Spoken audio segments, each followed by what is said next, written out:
What 1 2 1 2. It goes what 1 2 1 2. What 1 2 1 2. We are back. Why is my name there on the screen? Let me get my name off the screen. What are y'all saying, gang? We back at it, man. We are back at it. Big salute to everybody who's popping up on Instagram right now, who's seeing me. Can y'all see my name on the screen here? God damn, why is my name in the corner here? It's whack. Well, we'll figure that out somewhere along the screen, somewhere along the stream here. But yeah, big salute to everybody who's popping out on Instagram, as well as the different platforms that I'm on right now. If you see me on the gram, that means I'm on YouTube. I'm also on Facebook, and I'm also on Twitch for all the people who are streaming on those platforms. Make sure to like, make sure to share this video. Let's get this popping for the algorithm. List of topics. Let's get into a list of the topics that I have here for this week. Okay, the Akademiks ban. He got banned on Twitch, as well as a few of his sponsors seem to have backed out. I want to get more in depth and see what's really going on with that, whether it's true or false. We're going to give you a top 5 update. He had a recent court hearing. We're going to get into that as well. Also, we're going still surrounding that topic, the Akademiks and top 5 record deal and what's going to happen with that, because with Act being in hot water, as well as top 5 being incarcerated, I don't know how that's still going to work. But I also have a topic that I'm writing down here. Drake versus Akademiks. Okay, we're going to get all of that stuff off of the top, out of the way. All right, so Drake versus Akademiks. Maybe I should hit an X-File sound. For y'all people over here on Instagram, you can't hear the sound that I'm about to hit, but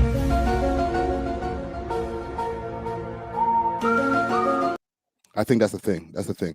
What else do I got on my list? Kendrick Lamar might crash out. Actually, he will crash out at the Super Bowl and play Not Like Us. I got some Lord Jamar, okay? Legendary rapper Lord Jamar from Brand Nubians, as well as podcaster, former Vlad TV talking head. He's been looking real crazy right now. I want to get into the whole beef that he's been having with comedian Godfrey. Also, who else I got on my list here? Icy Springer gives an update from the South Detention. I have a Brampton video to react to that from some American creators that came down here and went down to Brampton. Justin Trudeau's son is an R&B singer. Okay, that's also on my list. Tow Truck Wars has a new task force, or they implemented a task force not too long ago, and I want to go more in depth into what's going on with that tow truck task force, as well as 6 cars found in a shipping container. And we're going to get into the whole car theft ring thing that's been going on over here in Toronto. So for everybody who's been tapping in over here on Instagram, tap into our YouTube, youtube.com/welovehiphop network. Let's get it popping. What I will do also, what I forgot to do for y'all over here on YouTube, let me put a link in the chat for anybody who wants to join the conversation. Let's do that off the top. Join the convo. Bang. All right. There's a link right there that's floating in the chat. Let me also check my audio. I didn't even check my audio. Let me make sure. Okay, audio's good. Audio's good. Let me pin this in the top of the chat. And let's see what's popping. Who's in the chat over here? Comment gang strong. Let yourself be seen. Old John Crow 416 Trackstar Music was there from early. Big salute to damn homie in the chat. Also big salute to Fraser Franklin. All in. JTV. Who else is in there? Anybody else in here? Oh shoot. It's just popping up different on the screen now. Damn. He's stepping up in our life. Okay. Let's do some sponsor salutes, and then we got a lot of stuff to get to, like a lot of stuff. All right, y'all might want to lock in. You might be just getting home from work. Crack open one or get your dinner ready.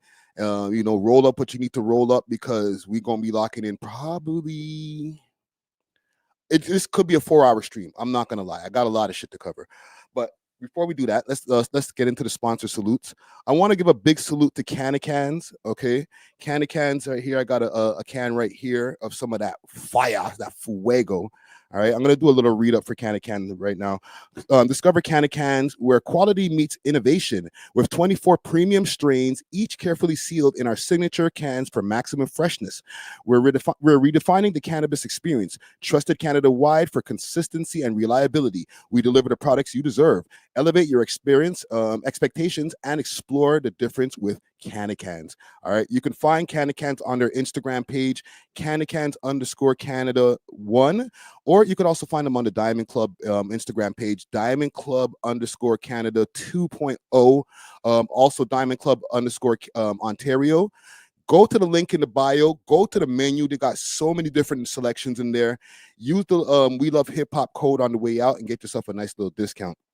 Also, if you want some of that Blemas, hit up Steamin' Hot Grabber. Okay, Steamin' Hot Grabber has the hottest grabber in the GTA, and they do delivery. All right, delivery across the GTA, and you can find them in George's convenience store up on the Jane Strip.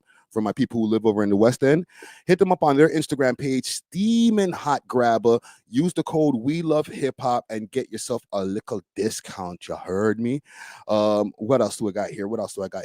Big salute to Only Loud. All right, Only Loud has some real fire. Okay, this is their own legacy blend here, Hot Pink Skull.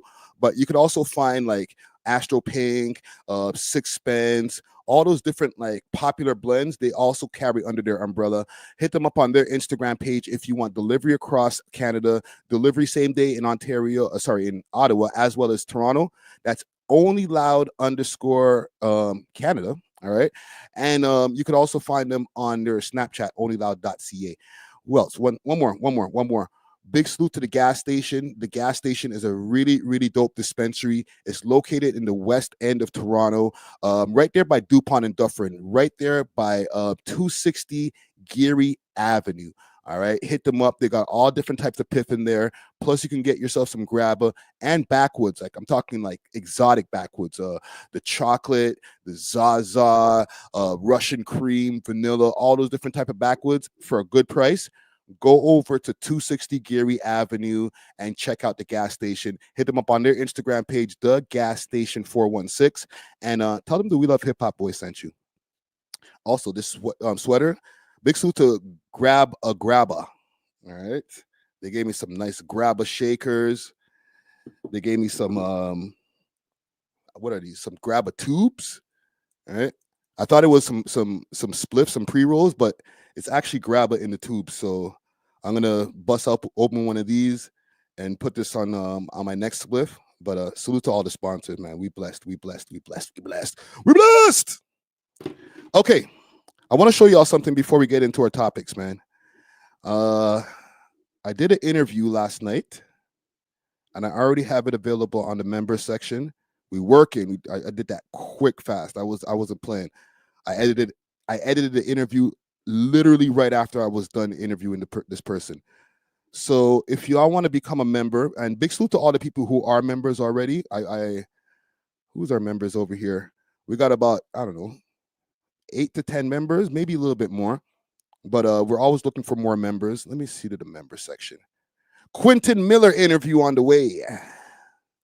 I mean, the ghostwriter. Woo. Let me see. Let me get to a nice part of this interview here. But I mean, hey man. Let's do this. Right here. I was riding with the guy that I was signed to at the time, at the label that I was signed to at the time, and I was like, yo, you should run with it. I didn't really like it, but it was like, okay, I was young and I'm just trying to, not fight the program, So Quentin Miller. When I got dropped from my situation, the first thing I dropped was Miller because I didn't want that name anyway, So I just started going by my own name. Okay.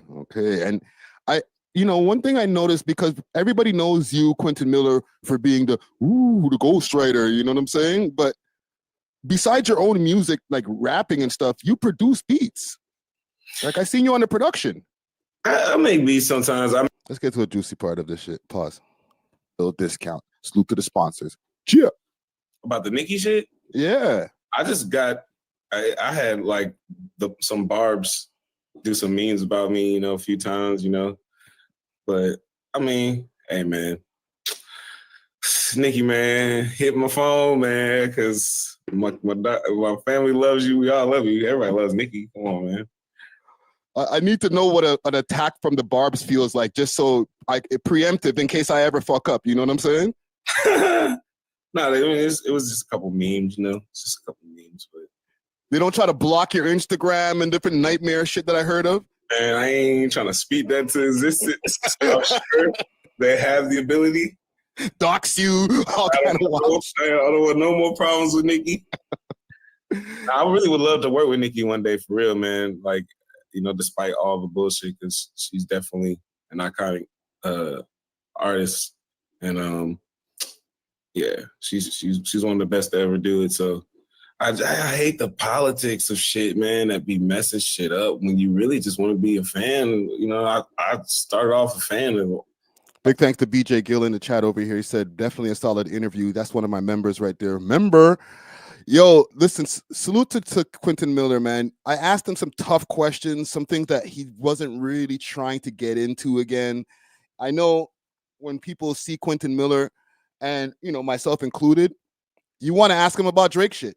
You want to ask him about all of the intricacies and what is the studio like and what, you know, how much exactly did you write for him and everything. And I did ask some of those questions, but I can understand why he was reluctant to answer all of my questions, because one, you know, he's going to end up going viral for some of this shit. And I don't mind the virality, but the person who's on the other side of it, who has to deal with the DMs and the backlash and all that type of stuff from, you know, just, you know, answering a question in an interview, they don't always want that. So I have to salute him for being, you know, having the wherewithal and being mindful of his answers and, you know, not just vomiting at the mouth. But big salute to Quentin Miller. Let's get into some of these topics, man. I'm going to start off with this Akademiks ban and all of the different things that have been surrounding the Akademiks ban. It's a tough one for him right now. He went live yesterday. Yeah, he went live yesterday, and during that live stream, he was able to, I guess, reiterate the apology that he originally tried to bring up. Not originally. Let's not do that. Let's not do that. Okay, because a lot of people are kicking this back in online, and I could understand why, because of the content of what was happening in that the legendary Discord chat live stream. I'm going to play a little bit of the last thing that he said as far as on his live stream. But since then, he's been losing a lot of subscribers. He's been losing a few deals here. You know, he tried to clear it up like as if he wasn't losing any deals. Originally, I posted this. Twitch bans Akademiks days after the controversy about talking to a minor. At first, I got a few DMs and a few people were saying this is over to Aiden Ross, having Aiden Ross on the stream. Let me know what y'all think in the comments. Do y'all think this is because of the Aiden Ross stream? Because I beg to differ. He knew already that having Aiden Ross on his stream was going to be a problem, but I don't think that actually, who knows these days, because the judgment that I see that Akademiks has been using over the last 2 years has just been completely off. All right. I could even see he's popping up live now. He's trying to stay consistent and stay out here. I'm gonna get clipped to fucking it. When I started streaming, this is like about 2012, 2013. It felt good to talk to 30 people and felt like you could say anything and it didn't go anywhere. Fortunately, though, and even unfortunate, I guess, you know, streaming these days, even for me and myself and everybody else, it's pretty mainstream, right? You know what I mean? What was once my break away from YouTube became pretty much damn near a news channel that we're doing in real time that everybody sees. If I say something right now, it's going to get clipped to fucking eternity. And, you know, we're just going to have to ride through the storm, people. Not going to lie to you. We're just going to have to ride through the storm. That's it. All right. Okay. Somebody says mod the stream. Okay. How do I mod the stream? Or who should I give mods to? Somebody said, it's my favorite LGBT You know what's so crazy? With everything people are saying, not one person stopped to say, yo, all right, he's not. Everyone's just like, yo, this gay. Yeah. Oh, man. All right. I think this is where Ak went wrong. Okay, even mentioning this is yesterday, so this is from the stream yesterday. His mind still hasn't wrapped around the fact of what the groomer aspect is. And I think a part of this is conditioning. I'm not trying to throw Ak any passes here because his original response is what I think really put him in the dirt. If he didn't respond like this in the beginning, because I ain't apologizing for nothing. So let your favorite streamer, I don't give a fuck who it is. You pussy if you talk to me again. I've been doing my thing for a long time. I show love to a lot of niggas. I see niggas trying to run plays on me. I ain't trying to get into all that bullshit. People who watch me know my character. Come on, man. We not doing like, there's not much to, y'all want to go clip some weird shit, cool. But let this be known. Anybody from here on out, because I give so much grace to other people, you mad pussy for even deal with me. I don't need none of y'all. And I mean, so if he didn't start off this whole thing like this, I don't think he'd be in the position he is in now. Because the bravado that he displayed in that live stream, the first live stream when it first started happening, I ain't apologizing to nobody. I ain't gonna play none of these guys. You know, yo, tell so and so. I think he was like, yo, tell Gran never post none of these niggas again. And it was like, bruh, stop, man. You're killing yourself, bro. You're actually self-deleting your career. Because from when the first thing went down and everybody started calling you a groomer, just say sorry. You know, start doing the knowledge. Like, okay, well, why are they calling me a groomer? You know what I'm saying? Because I think a lot of us as a culture, we don't even realize some of the things that we say or the way that we interact with each other when it comes to even adults to people who are not adults is toxic. And it's learned toxic behavior that he doesn't even realize. And don't get me wrong, it's the things that he was saying, disgusting. But it's also that learned toxic behavior wrapped up in the new age internet, chat room, online gaming culture that has just culminated into something extremely disgusting. So from when that first happened, and he shouldn't have, had that conversation in the first place, obviously. But from when he started getting in trouble for that conversation, he should have just backed off and said, yo, I'm sorry. And then behind the scenes, start doing the knowledge, start maybe talking to different OGs and be like, this is why it's wrong. You know what I'm saying? And talk to the right OGs, because some of the OGs that you might talk to might not even understand why it's wrong. They might be like, oh, they're tripping, bro. They're trying to call you gay. And it has nothing to do with that. So, and listen, I'm not going to act like I'm holier than thou and not guilty of some of that toxic behavior in the past. Don't get me wrong. It's not like I don't be in these private discords and stuff like that. But I've had public interviews with artists that are not over 18. And some of the questions that they're trying to even kill me for right now on Reddit are not appropriate, but it's learned behavior. And we'll get into it. We'll definitely get into it. Okay, because I feel like rather than have something exposed on you, you got to hit shit head on and do the proper apologies for people, even if they don't know that they need an apology. Right? Sometimes the way that our brains are trained, if Ak didn't get this nigga wake up call, he might have not even known, and the people that were in that Discord call at the same time known that what they were doing is wrong. Because this behavior has been such a thing that's been happening for so long that a lot of people don't even realize the toxicity that they've been exhibiting and passing down from generation to generation. Y'all get where I'm coming from, gang? So I'm gonna pull up some links because I have a bunch of links here as far as things that's happened to Akademiks. I'm going to pull up a video from a YouTuber named Deleted. Salute to Deleted. Deleted makes some pretty good videos. I'm not even going to say pretty good. He makes some fucking great videos. This nigga's hilarious. However, he's usually bashing people like Akademiks. He made an anti-Akademiks video in the past, and in that video, he was just shitting all over Ak. I think it was what he calls one of his pack out videos. But in this video, he did pack out Ak, pause, but at the same time, he started showing the broader problem that's been happening with this generation and just the way that we've been toxic as far as from generation to generation. My uncles, all types of shit. So let's get into it. Next to you now, I could be inside of you. Pause. Hey, yo. Yo, if Max got a sister and she threw you the box, would you smash her? He already has a sister.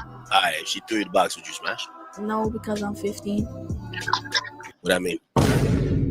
It means you're a disgusting groomer. It's the fact that you stimulate off of making minors uncomfortable by self-projecting your sick fantasies. Instead of fantasizing over this 15-year-old with Max, you got bigger things to worry about anyways, like losing your gut so you can see your own stick when you stand up. God damn.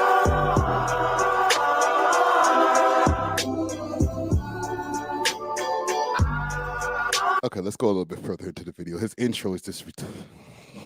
Yo. How you roast the man in the intro? You didn't even say nothing yet. Diddy Demix, Drake's personal toaster strudel, with all the drizzy drizzle drops on top, you know, the beta boy himself, the prince of all betas. Ak is no more than a meat warmer idol worshiper. He's always getting clowned on, so he takes his frustrations out by picking on kids, easier targets, which makes him feel like he's in control, pathetic, a parasite, and a sloppy toppy drunk. Man, what's up with social media and its never-ending creep problem? There's always a creep out there. I mean, is it really hard not to be a sick individual? It can't be that hard. People spend so much time in front of the camera, it becomes impossible to hide the dark, the sick, and the twisted side. Sooner or later, their mask will slip, and their true nature is always revealed, with the most recent parasite being the in denial piece of shit Akademiks. This guy... Okay, so he's going to go over some of the stuff that we already know on his platforms. I mean, this man's okay. Meanwhile, you Drake fans out here with alleged cases and shit. Yeast-infected clown. And the fact that this crusty yeast-infected clown is out here blaming Kendrick fans, that's straight up comedy. Like, who even asked? Like, what does that even mean? So let me stop and address that right there, because that was another strike too. As somebody who's been dealing with this, with the internet for a long time, but over the last year or the last almost a year, dealing with the heavy influx of people who are very connected to this battle, that battle being the Kendrick Lamar Drake battle. I can understand where he was trying to come from with the whole, oh, it's the Kendrick fans, da da da da. That was problem number two. It's called deflection. When you start deflecting, blaming other people for the issue that was happening on that live stream with that little youth, now people are going to be like, oh, we got the ammo we need to really take this nigga down because he's not trying to take accountability. All this happened in the beginning. I understand the Ak over the last two streams has been trying to correct the mistake that he made from stream number one. But stream number one that I showed you all in the beginning of this is what really, really messed this shit up. He should have never came out the gate like, oh, listen, I ain't apologizing to nobody.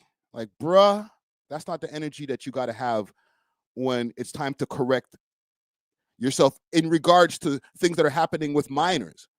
Like, yo, you can have that energy when you're talking about going at another streamer and you guys are going crazy and blah, blah, blah, blah. But when people are trying to say, yo, Ak, there's something that happened with a minor that was wrong, stop and listen before reacting. It might be the Henny. I got to be honest, bro. Let me stop. I got to be honest because I mess with Ak heavy, okay? People might try to hate me for that, but Ak has helped Toronto. He's helped myself by letting me get on his live streams multiple times. And there's a lot of y'all who've come from Ak streams or me being on Act Stream to these live streams and to this channel. But I gotta be honest, like, nigga, it's the drinking. The Hennessy bottle that you always see Act with, the one that he's in denial about being an alcoholic about, that's just gotta go. And I'm just telling you from one alcoholic to another. The only difference with me is I haven't touched the bottle since 2011. Okay? 2010. 2011. He's still currently in the mix. And the decision that you're going to make when you become a functioning alcoholic, you may think it's okay because of that word functioning. But nah, bro.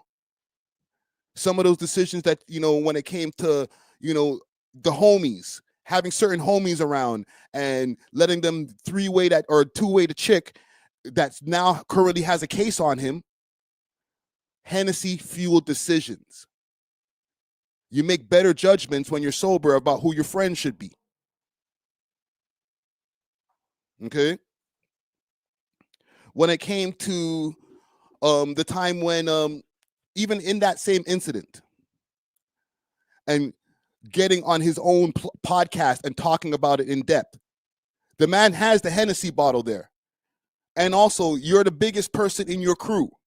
There's nobody around you to tell you, you know what, Act, I don't think that's a good decision. Because niggas around you are either yes men or they're afraid to tell you the real shit because they don't want to get kicked out the crew. And then any other nigga that try to tell you some advice, they broker than you, so who the fuck cares what they think? Right? Am I kind of on point? Number one in the chat, if I'm kind of on point. Number two, if I'm way off. But when you get to that certain level and you're inebriated on a regular basis, nobody can tell you shit. What's this guy talking about?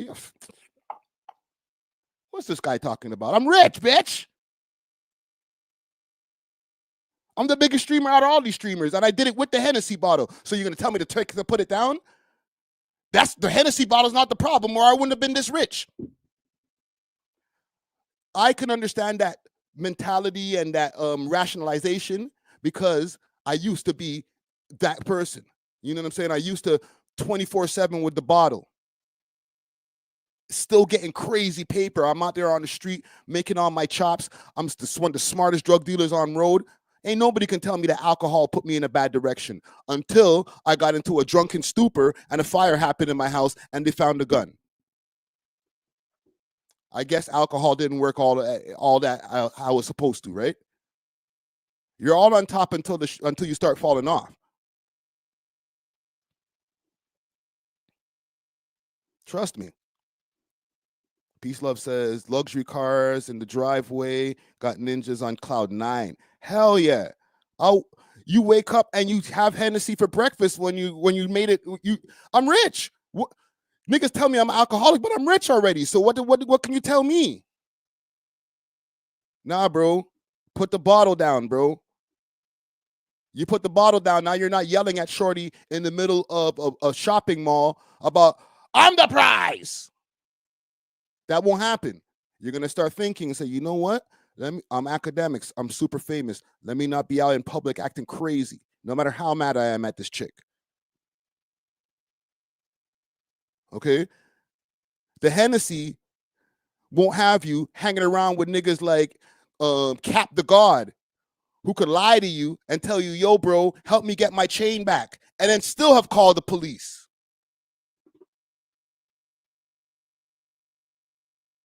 Okay? The alcohol won't have you hanging around with stupid niggas like Lil Boom.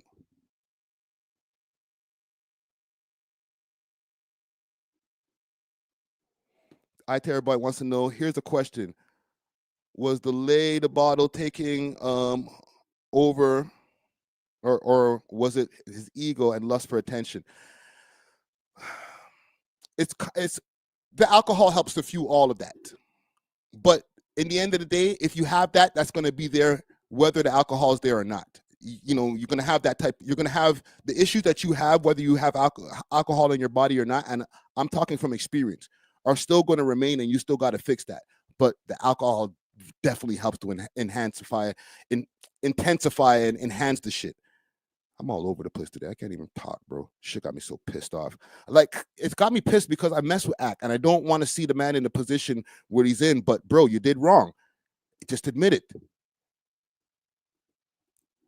Kendrick fans. Okay. Meanwhile, you Drake fans out here with alleged cases and shit. A bunch of weirdos. Angry because you got caught and called out. How is blaming Kendrick fans supposed to change what we literally heard you say?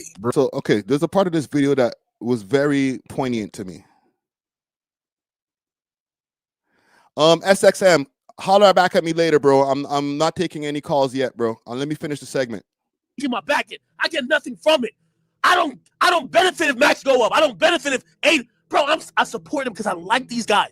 I support him cooking right now. I'm in the streaming community. I want him to go up. My problem is, why does Act think he deserves a free pass for being a creep with a 15-year-old boy? All because he thinks he helped build these streamers' careers. That's weird. Akademiks is straight up acting entitled, trying to justify his creepy behavior by gassing up his own importance. He's basically using the whole I made y'all type shit. He doing all that to dodge accountability, like his so-called contributions give him a free pass. I just said all of that part. Okay, we don't have to go to all of that.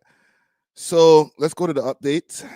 It's Kick. Kick is the hub for the PDFs. We all know that.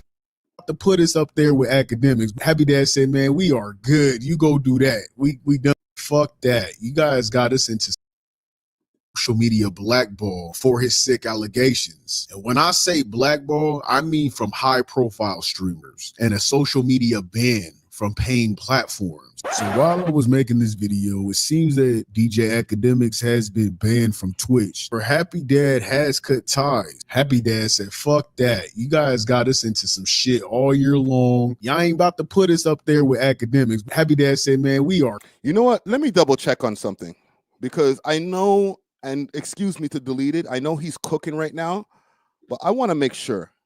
Let's go check on Akademiks. He's live right now. I always thought that street. Oh, shit.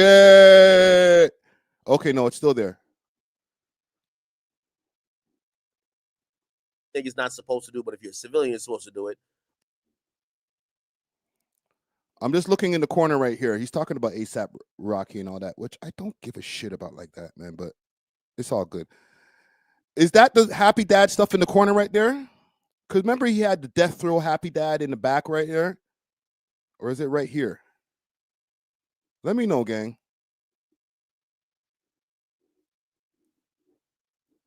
I just want to double check that. You know what I'm saying? As far as where the Happy Dad is still in the mix. Can y'all see a Happy Dad in the back? Let me make the screen bigger for y'all. I don't think it's there, gang.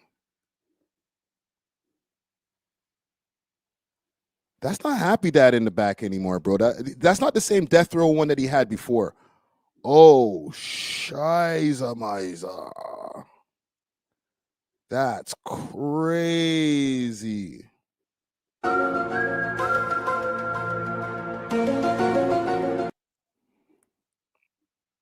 Damn, Ak. I guess it's true.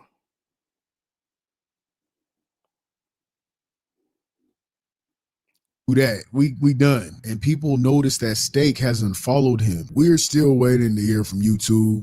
YouTube better do what they need to do. The only people that are gonna probably still support him, let's be real here, is Kick. Kick is the hub for the PDFs. We all know that. And Akademiks mostly streams on Kick. Everywhere else needs to start shutting his shit down. Quit playing. Grown men should never ask 15-year-olds inappropriate questions for their own amusement, whether it's for personal satisfaction or to humiliate. Because let's be real, those are the only two outcomes from these kinds of interaction, either satisfaction or humiliation, which is sick no matter how you view it. Sounds like from that.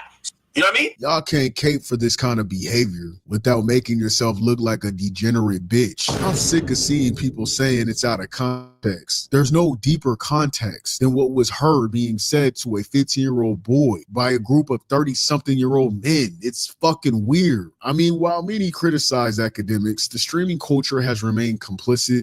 So this is where I want to get to. This is the important part of, well, the whole piece is an important piece, but this is some of the part that really stood out to me. The way he was talking about the general or the bigger part of the streaming community and how they haven't really laid into him. Pause. Him being Akademiks. I feel like us YouTube creators been setting the tone and holding it down with getting Akademiks out of our spaces, but the other platforms haven't. I mean, let's be real. It's hard not to ignore Kai's loud silence on the matter. Now, even though I'm not the type to try and make people speak on things if they don't want to, however, Kai was loud and funny about Dr. Disrespect, as he should. I mean, if he's a PDF, clown his ass. 24, 3, 7. 42 minus 7 is 35. This nigga's, what the fuck? Regardless, bro, no matter what age you are, what the fuck? Bro, he's weird, bro. That's weirdo.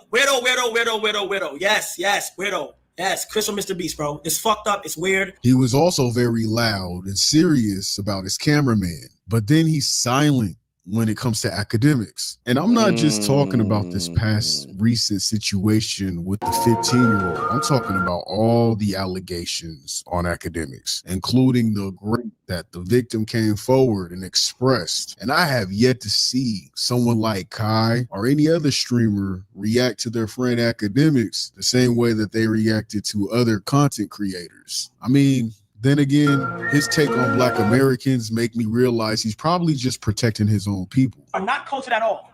Stop thinking about it. I don't want to. Okay, so he gonna drag Kai a little bit longer. Pause, but yeah, Kai Cenat hasn't been as vocal as he's been in the past when it comes to other people who have been caught in the same type of situations or similar situations. So not the same type of situations, because Dr. Disrespect's the situation. If I remember, I think he was on the phone trying to groom a 17-year-old or 16-year-old or something like that. And yeah, or no, he was in chat rooms as well. Them damn chat rooms, man. It's nasty work, bro. Until then, we'll see how he reacts. However, I'm going off of past situations where I noticed they don't focus on Akademiks too much. They let him slither on by. Shout out for that. You know what I mean? And I'm not Yo, the clip in the middle, the transitions are crazy. too shocked over Max's mass reaction. Although he projects concern, he clearly wasn't bothered because he still made sure to say he's good with Akademiks. This shit is very weird. I talked to Nora. Nora is good to make sure Bubba's good. I'm not. Hold on. It's not some shit I want to give. SXM says, Kai is too big to respond. Come on, bro. Don't do that. That's his OG. That's Kai's OG. Akademiks is one of Kai's OGs. If Kai, people are looking for a Kai Cenat response. Like, bro, what you think about Ak? Blackboy Max is one of the biggest streamers right now. Of course, he's not as big as Kai Cenat in this game. However, if Kai's going to talk about all these other people that are in the game, he's going to, people are looking for that reaction too. Like, bro, what's your thoughts on Akademiks? I'm not going to pussyfoot around it like, oh, we can't talk about Akademiks because of the things that he's done for the network. You know what I'm saying? And let me not overstate too much, right? Salute, and I appreciate everything that he has done for the network. But Ak's also done some shady shit too when it came to myself. A couple times. More than a couple times. You know what I'm saying? Niggas was joking around in the Discord, He even made sure to say that they were joking in the Discord. Even though he gave good advice and all that, it just didn't seem like he was honestly that upset. What type of weird shit is this? Mind you, I know this. I fuck with Ak. I've always said I fuck with Ak. But like, damn, you're doing some weird shit. He's going to get to some of the same behavior that Blackboy Max has been exhibiting of what Akademiks is getting canceled for. I don't care if it's my right-hand man, it's my cousin. You do some weird shit. We all humans, bro. Niggas do weird shit. Like, shit happens. Now, levels of weird shit clearly varies. But right? Niggas chopped it up. He said, yo, I wish you would have gave me a call because it was out of context. I said, which I don't know how it's out of context, but I'm like, you know what? You're right, bro. I should give you a call. You feel me? You be showing love, show me respect. I got you. I understand. But what you said to Nor was still uncalled for. There's no context with what you said to Nor. It's some regular shit. Even with this clip of Max responding to Act's outrage, it seems he's more so upset that Act wasn't okay with him talking about it than the actual situation. Shouts out for that. You know what I mean? Yeah. I can't stop smiling. Last night, I laid eyes on the Fat D. After what happened last night, Drake is the greatest rapper ever. No one can ever be greater than this nigga. When I seen it, I ain't close out. I ain't swipe away. I ain't turn my phone off. I ain't get mad. I ain't swerve on the road because I was driving. I put my foot on the brakes. I stopped in the middle of the road, and I said, wow, this is my goat. I analyzed it. I'm going to keep it a buck. I ain't swipe out. No cap. I didn't. Like, I ain't even, like, think second. When I saw the vid, I watched it for you. This is Drake we're talking about. So I saw that jerking the schlong. I saw him being it. This dude over here made a whole video talking about Drake's meat, describing it, talking about it, glazing all over it in front of his fan base. I'm sorry, man.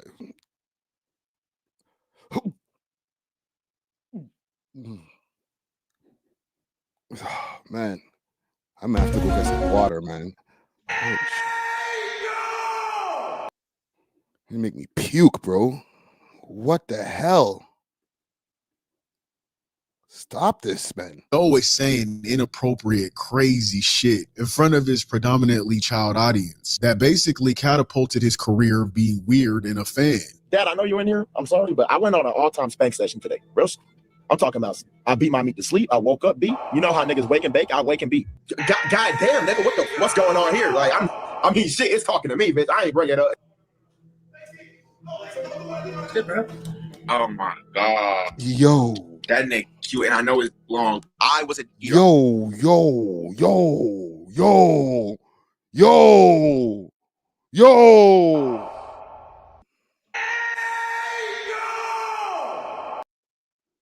Yo, chill, Max. Chill. I've always been Other YouTubers have outed him about this months ago, way before his recent breakthrough. So it's nothing new. And now with his rebranding of music stream sessions, it seems he's trying to put that in the past. However, streamers shouldn't be doing what Max was doing either. Nora, would you suck a dick to save Max's life? Yes. Oh my God. Who's this? Holy shit, man.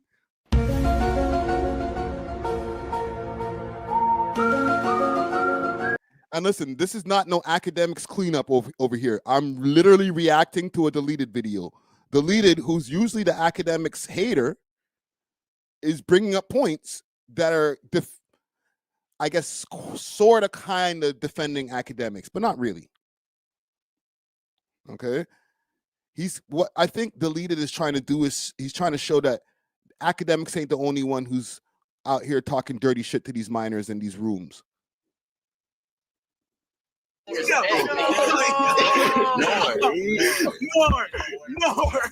Man, don't get no worse. Isn't that the same Nor you too? So Black Boy Max, say, what did he say? What did you say? Say it again. Well, actually, I don't want to hear it again, but we need to hear it again. Max was doing either. Nora, would you suck a dick to save Max's life? Yes. Oh my God.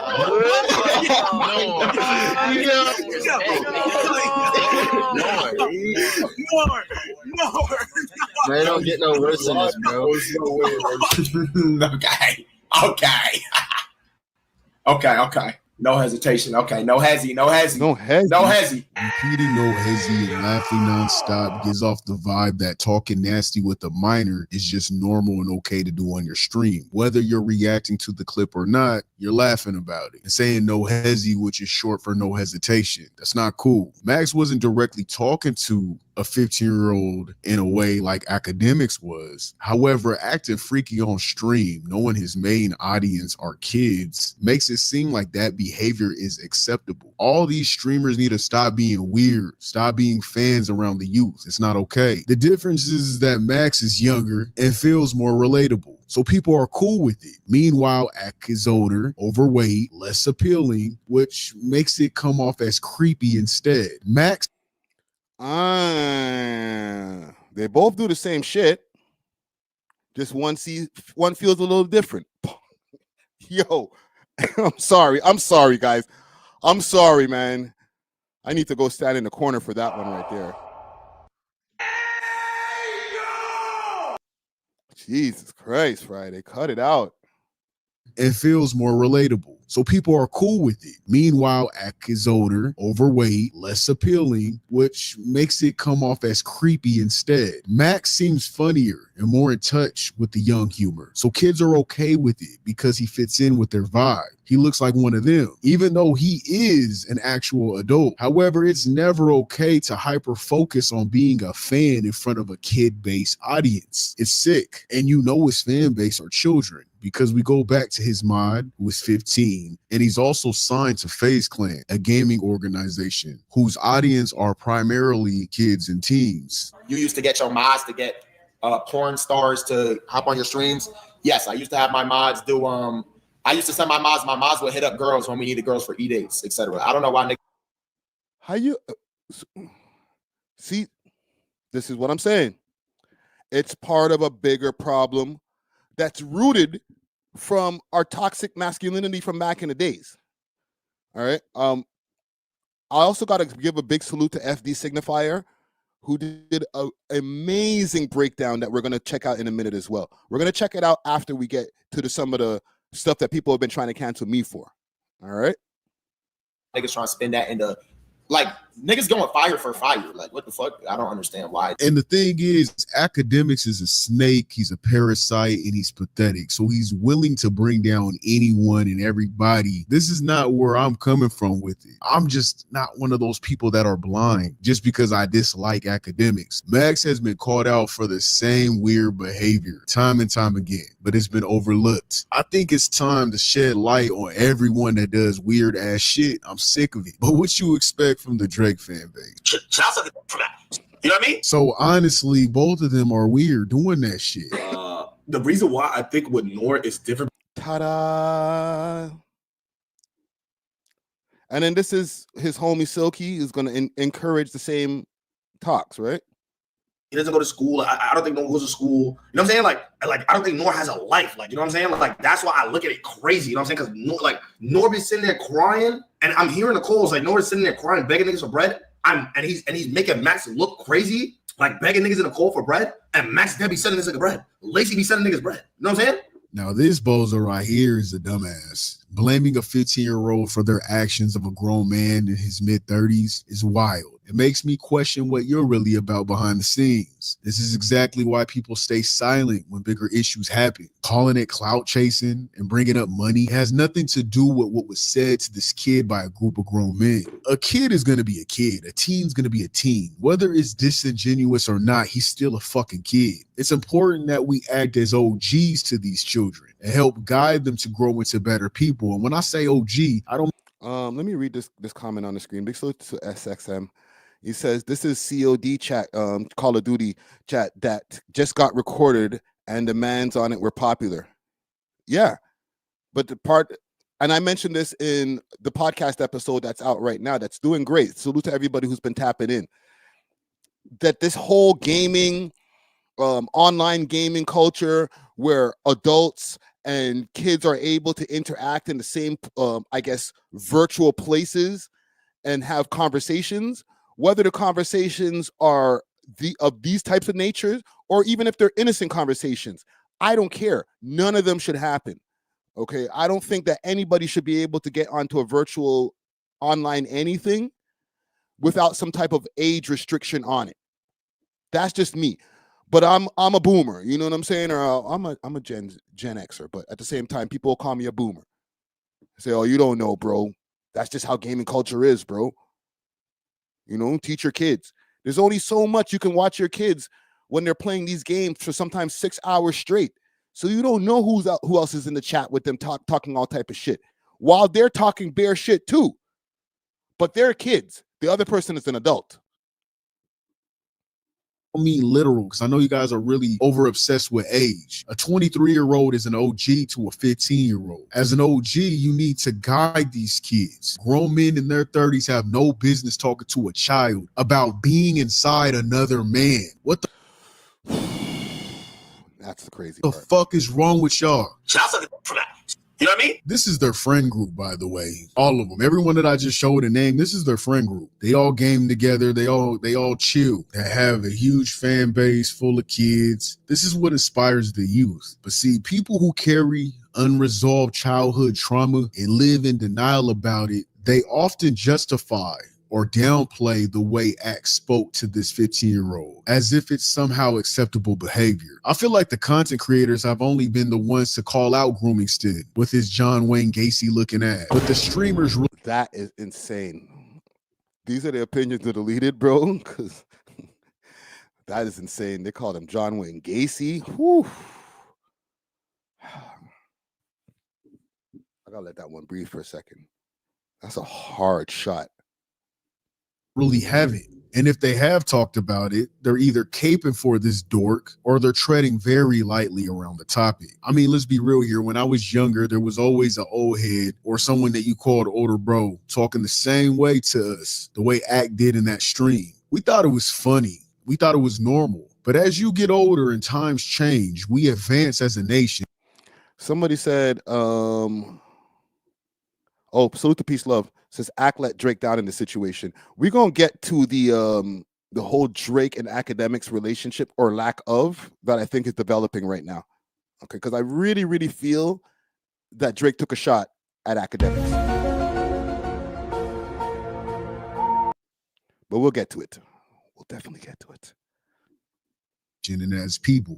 Back then, it was normal to hyper-focus on sexualizing teens. It wasn't okay, but it was normalized. Men either talking about banging females with their young homies. Okay, so this is important. Okay, I want y'all to really pay attention to this. Times change. We advance as a nation and as people. Back then, it was normal to hyper-focus on sexualizing teens. It wasn't okay, but it was normalized. Men either talking about banging females with their young homies, or these same men were being a tease to the young ladies. It's a shame that it took this long for people to realize how fucked up that logic was. So now, do you guys understand exactly what he's saying right there? Because that's super important what he just said right there. That whole culture of, and I've experienced as a kid, I've probably passed on the same bullshit where, you know, you ask your little cousin or whoever, which this is not the same situation with Act. Trust me, I know. But you're like, yo, you got a girlfriend? What's going on with you? And you know what I'm saying? And it kind of puts the pressure as a young mind that if you ain't smashed yet or if you ain't out there getting girls, you're lame. Or God forbid they start putting you into the gay category once you start getting into like 16, 17 and you ain't smashed nothing. You don't want nobody to ask you about that because it's like, oh, bro, I ain't smashed nothing yet. It's a perpetual cycle of this like machismo that's passed down. Like, yo, so what, you ain't smashing nothing yet? What's up with you, bro? What's up with you, little bro?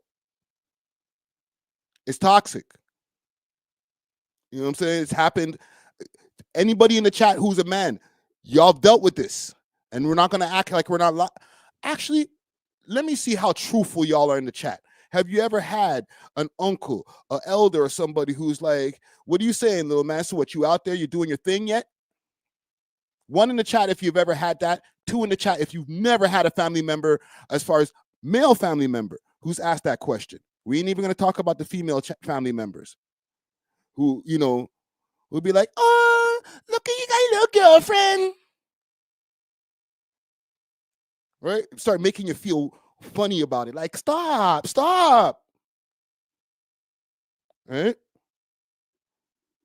Pum Pum Filicout. Crazy name. I love that name right there. Well, it puts a 1, right? All right. We all experienced this. What I'm saying is that it's wrong. It's disgusting. You know what I'm saying? Main one, completely understand. Not a live stream talking gay shit, not the same. I'll say it again because I said it like maybe like a minute ago. Not the same thing, because this right here is the additive of stream culture, troll culture, all of those different online gaming culture, and the way that people talk on that's been compounded on top of that toxic masculinity. Okay. The toxic masculinity that I'm talking about is what I just said, your uncles and saying, well, so you ain't out there doing your thing yet, bro. Make sure you wear a condom, boy. Like, bro, this is inappropriate. You know what I'm saying? But we didn't even know it was inappropriate. We didn't even have the vocabulary to even say it back then, especially when we start talking about people my age.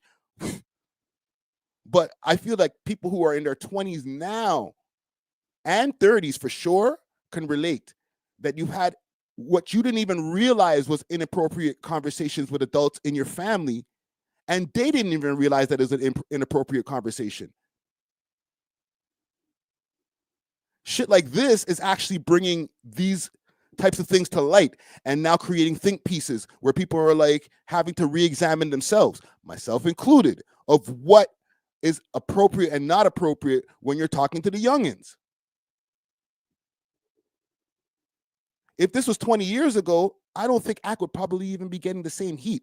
Mind you, it's a different thing, and I'll reiterate again. You can't be asking like, yo, so, why instead of having Black Boy Max next to you, why don't you have him inside you? Like, whoa, flag on the play, bro. That's going beyond the scope of the toxic masculinity. Now you're going to a whole different place, all right? We're not doing that. But what I'm saying is that toxic masculinity is where the root of it comes from. You know what I'm saying? Yeah. Culture 88 says the response to Friday's question is incredibly sad. We all need some change. I think you meant to say so much change. Yeah. You said the right thing. Yeah, we all need so much change. Yeah. Because like when we all take a look at ourselves, it's like, oh shit, I did that to my cousin last week. Or my uncle did that to me when I was young. Like you can remember it. It's like clear as day. It's crazy. It's not right. But I think only now, today in 2025, some of us are realizing through Akademiks' downfall that some of our own activities in the past are not right. And we can't even act like we were holding it down. And it's like, Akademiks, we always knew you were a piece of shit. And I'll reiterate again, what he's not talking about is what he did is not what I'm talking about here. That's a level worse. But it comes from the same thing. All right, we're going to finish this deleted piece, and then we're going to get to my shit. With that being said, it was never okay. It was always about someone projecting their fantasies onto minors, either finding entertainment in making them uncomfortable or taking pleasure in their humiliation. Since you've been through so much, I see shit on Twitter with you and Akademiks and all that other shit. No, you can't get on a server. You can't. It's 18 plus. I'm sorry. Okay. And see, what's the point of laughing and giggling about this shit with your dumb ass? I get people are being more weary of who they let in their Discord, and I agree. I've always had an 18 and up rule from day one in my Discord. However, making him a mockery on stream and making him feel punished about it is fucking weird. And then that's going to start putting a perpetual cycle in this kid's head that he did the wrong thing. Remember, he's still 15. His frontal cortex hasn't even started to completely develop yet. That shit doesn't finish developing until like 25. All that giggling like a damn schoolgirl, it's lame. All y'all move weird as fuck. This is what make kids not come forward about shit. Like, come on, bro. And stop acting like this was the first time Groomingston has been in the center of creep controversy. Okay, so we don't have to get to that because like I've kind of had a little rant about that. Main one, you're right. Okay, you said some shit in this comment here. Said enough of us are traumatized. Learn to deal with it and don't pass on the trauma. Big man thing. Yes, enough of us are traumatized, but we don't even know it. That's the thing. We don't even know it. We pass it on in different ways, as far as whether it's infidelity, whether it's through just other forms of toxic masculinity, you know what I'm saying? Not taking relationships seriously, all different types of ways that these different things project themselves from the things that we've learned from our own uncles and stuff. Having multiple girlfriends, yo, so what? You only, I heard Charlemagne the God talk about multiple times on his podcast, where his dad said to him when he caught his dad cheating on his mom, he said, "Boy, so what? You only got one girlfriend? That shit is toxic as hell, B. It's disgusting, but it's normalized." So I'm not trying to throw any bail as far as what he said in this Discord chat, but I just want y'all to understand that it comes from a toxic place, and we're maybe still dealing with it, and we're all now learning. This is the teachable moment that you need to have been talking about. All right, addressed it from the beginning. Apologize. All right, let me make my screen bigger. You should have addressed it from the beginning. Apologized. You know what? Let me reiterate. Let me pull it back a bit. You should have waited a day or so, because when it comes to this whole streaming times and jumping into just responding, the internet is destroying me, so I have to respond right now. You might need to take a day, talk to some people, and then approach the topic. Your audience will still be there. Akademiks has millions of people who mess with his material. He has millions of people who follow his multiple platforms. So if you take a day off from jumping on and getting into the fire, and I understand Ak has always dealt with shit the way he's dealt with it, head on, let me go talk. But bro, you're obviously not making the right decisions when you're off that Hennessy bottle. So day one, when you jumped out there and was like, I'm gonna start cutting everybody off, and you know what I'm saying? I don't even, you can't cancel what you never built. That's where you should have took a day off and said, how do I approach this properly? Because I guaranteed if you had taken 1, maybe 2 days before getting back on stream and approaching this topic, he would have not lost one endorsement, not lost one of the streaming platforms, because somebody would have told him to approach it in a different way. Put the bottle down. We're not drinking Hennessy for the stream. And just talk to your people, apologize, take accountability, and then keep it moving. And that's it. Okay, so, I'm not going to, actually, I will say, salute to Akademiks. He'll make it through. He's not going to make it through the same. It's never going to be the same. But he will make it through. Now let's get to me. Because I do see that and I'm not going to call it some hater shit. I made an error back in my time, not on a Discord private chat, in an interview, in a public interview that you can find on my YouTube channel. And I've interviewed a multitude of artists, and some of the artists that I've interviewed have been under 18. Sometimes when I find out, like I remember I interviewed Young Boy Problem back in the days, okay? And I'm not going to long-wind this thing, okay? I interviewed Young Boy Problems back in the days, and we found out, and we're the most smoked out podcast, so we just chiefing it. And then we found out after that he was just turning 17. And me and Herc was like, damn, we're on camera smoking with this youth. That looks crazy. But whatever, the interview went out there. Nobody gave us no backlash. It is what it is. I interviewed a gentleman back in 2018 named YNDrizzy. And I see that the Reddit has been trying to cook me for this interview. Because in said interview, I asked this young gentleman, and he was 13 at the time. He had a bunch of songs that were out talking about how many people he shot, how many girls that he's smashing on a regular basis. And I made what I call an error now, with the new information that we've learned from this teachable moment, an error in asking him a question.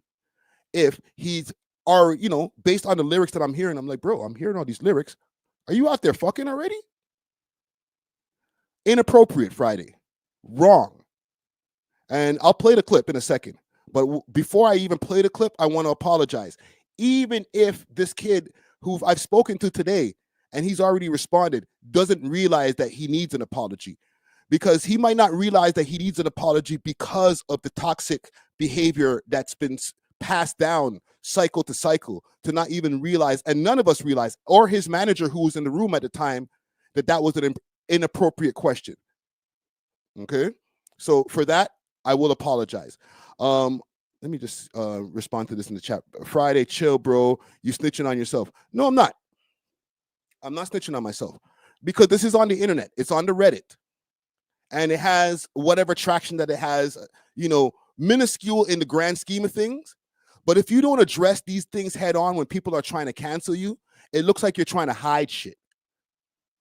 And in the future, when this network gets to another level, a whole other level, I'm not trying to hear about this shit. I'm not trying to hear somebody say, well, what about this Friday? Is it in context or out of context? Blah, blah, blah, blah. No. We'll address it now before it brews, and then somebody tries to bite you in the ass with it. Okay? So I'll play, you know what? Let's go to the Reddit first. Let's go on Reddit first and find the clip on Reddit, and then we'll get to the full interview clip, and then we'll get to the response. All right, gang? Comment gang scroll. All right, so I'm going to pull up the Reddit. I think it was on this Pussy Hole Crime in Canada's page. And here's the funny thing. And I'm not going to put the blame on anybody, but this individual made sure to go looking so far back in the catalog, like, this is the thing that I got it. I got the content. This is what we'll use to sync Friday. Hey, you gotta try, bro. I'm not gonna get mad at people for trying to, try to do what you want to do. You know what I'm saying? Everybody's got a mission. Let me see if I can find this. This nigga got so many posts. Let's do this because it'll be through my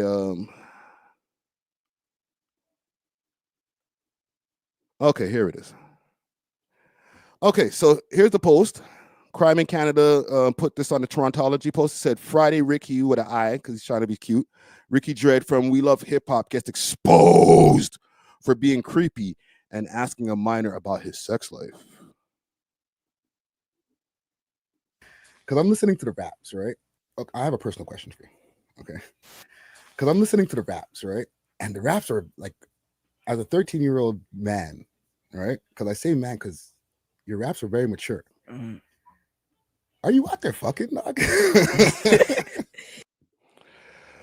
So I have a person.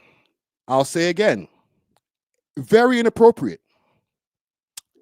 And at the time, we left the studio. We had a great interview. Nobody thought about it being an inappropriate question. Even when the interview went out into the public, nobody said, hey, yo, Friday, what are you asking this youth? Because we all have this toxic thing in our brain that we didn't even realize that it was wrong. You know what I'm saying? But now here we are with this Akademiks thing, and keep in mind, and I'll show you exactly when this was dropped. This is about 2 days ago. So literally right in the heat of when everything was going on with Akademiks, this nigga's like, I wonder if I can find something that I can fry. To be honest, this is good work. All right? Because he found a clip. Mind you, I don't have a bunch of clips out there, or I don't be on the Discords, but I will reiterate that it was inappropriate and wrong. And even when I spoke to the gentleman earlier, I don't even think that he realizes that he needs an apology, because he told me like, yo, and I'll play what he had to say. He's like, I don't even know why everybody's tripping. I didn't feel victimized or anything. Like, I was out there in the trap. I was doing whatever. I want to show you what he doesn't even realize that what was said was inappropriate because of the conditioning that we've all been under. So what I will do, and I'm going to find a clip here.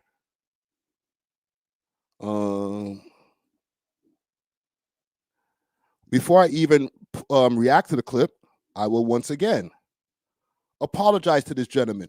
he'd probably be like, yo, why Friday saying sorry? Because the shit that the toxic relationship that people have been having over the years, where like you feel like, yo, you're acting like you're a big man already. Are you, we shouldn't even be doing this. Okay. Rasta Youth says, ask his parents if. Here's the thing. And I'll give you some quick explanation, not a context, but explanation to this youth right here, or this gentleman right here, because I'm not trying to youth nobody. Because he's like 19, 18 now, right? But at the time that I interviewed this guy, and he was 13, there was something that was going on. He's from the Esplanade, and there was something that was going on in Regent Park at the time, where a young gentleman named MK had passed away. He had gotten into some gangster shit. So these little youngins, 13 and 15 and 14, they're out there drilling already.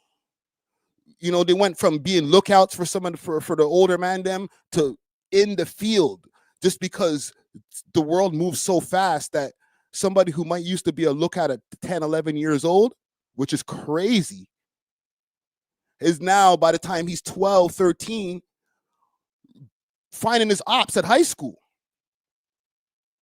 at junior high.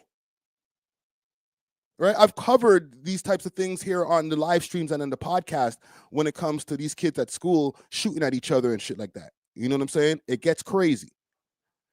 However, I'll play his response. For personal questions for you, okay? Because I'm listening to the raps, right? And the raps are like, as a 13-year-old man, right? Because I say man because your raps are very mature. Are you out there fucking, dog? Friday, brother. Niggas are saying you're freaky geeking, asking me a question, but yo.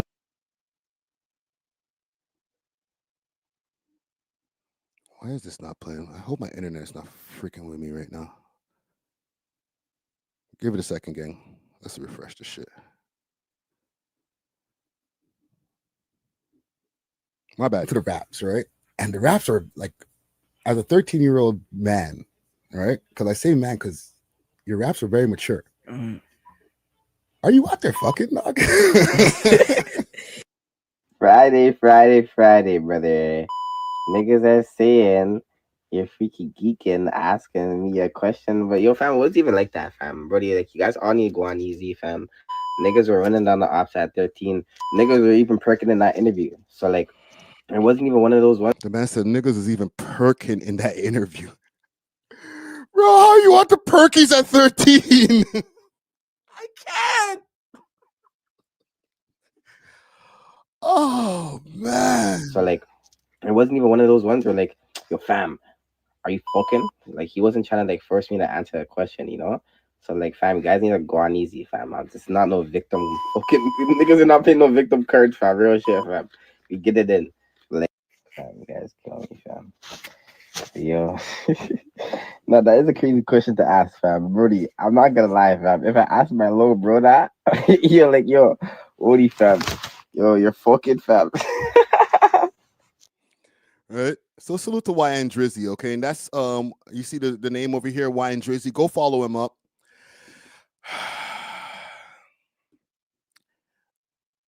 I think in hindsight, with all of this internet bullshit that's been going on, he's realizing that it's wrong too. Right? But it's taking something like this to make this gentleman realize that what's happened was wrong.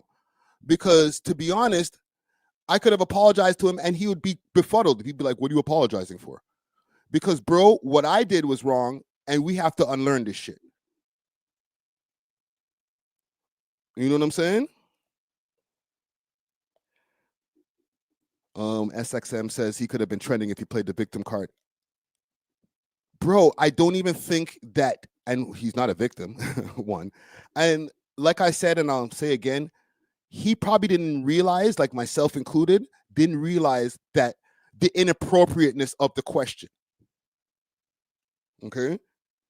But I just wanted to put that out there because I'm not here to hide from anything. And I'm not here to be one of those people who are not trying to take accountability for something that was wrong. Okay? I won't say salute to Crime in Canada because that guy's a pussy hole and you're trying to bury me. But I will say salute in a way. Because this helped me to realize that some of this toxic behavior that's been happening is something that I've partaken in as well and needs to be corrected.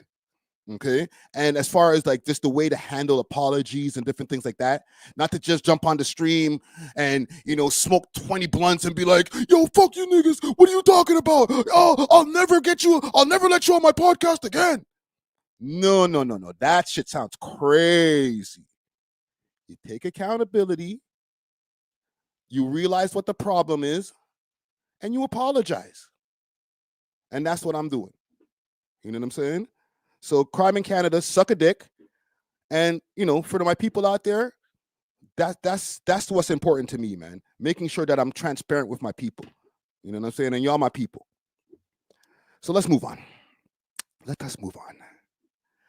Top 5 update. I got an update for us.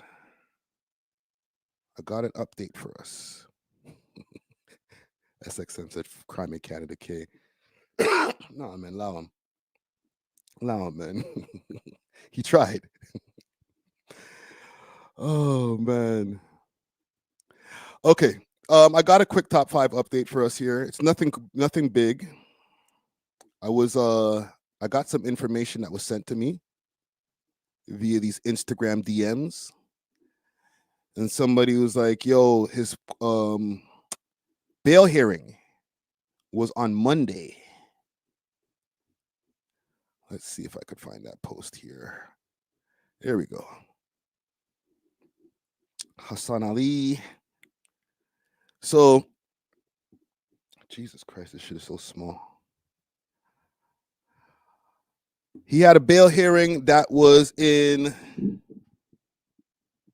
didn't even make it any bigger. Jesus Christ. 1 second, gang. Let me see if I can increase the screen on this.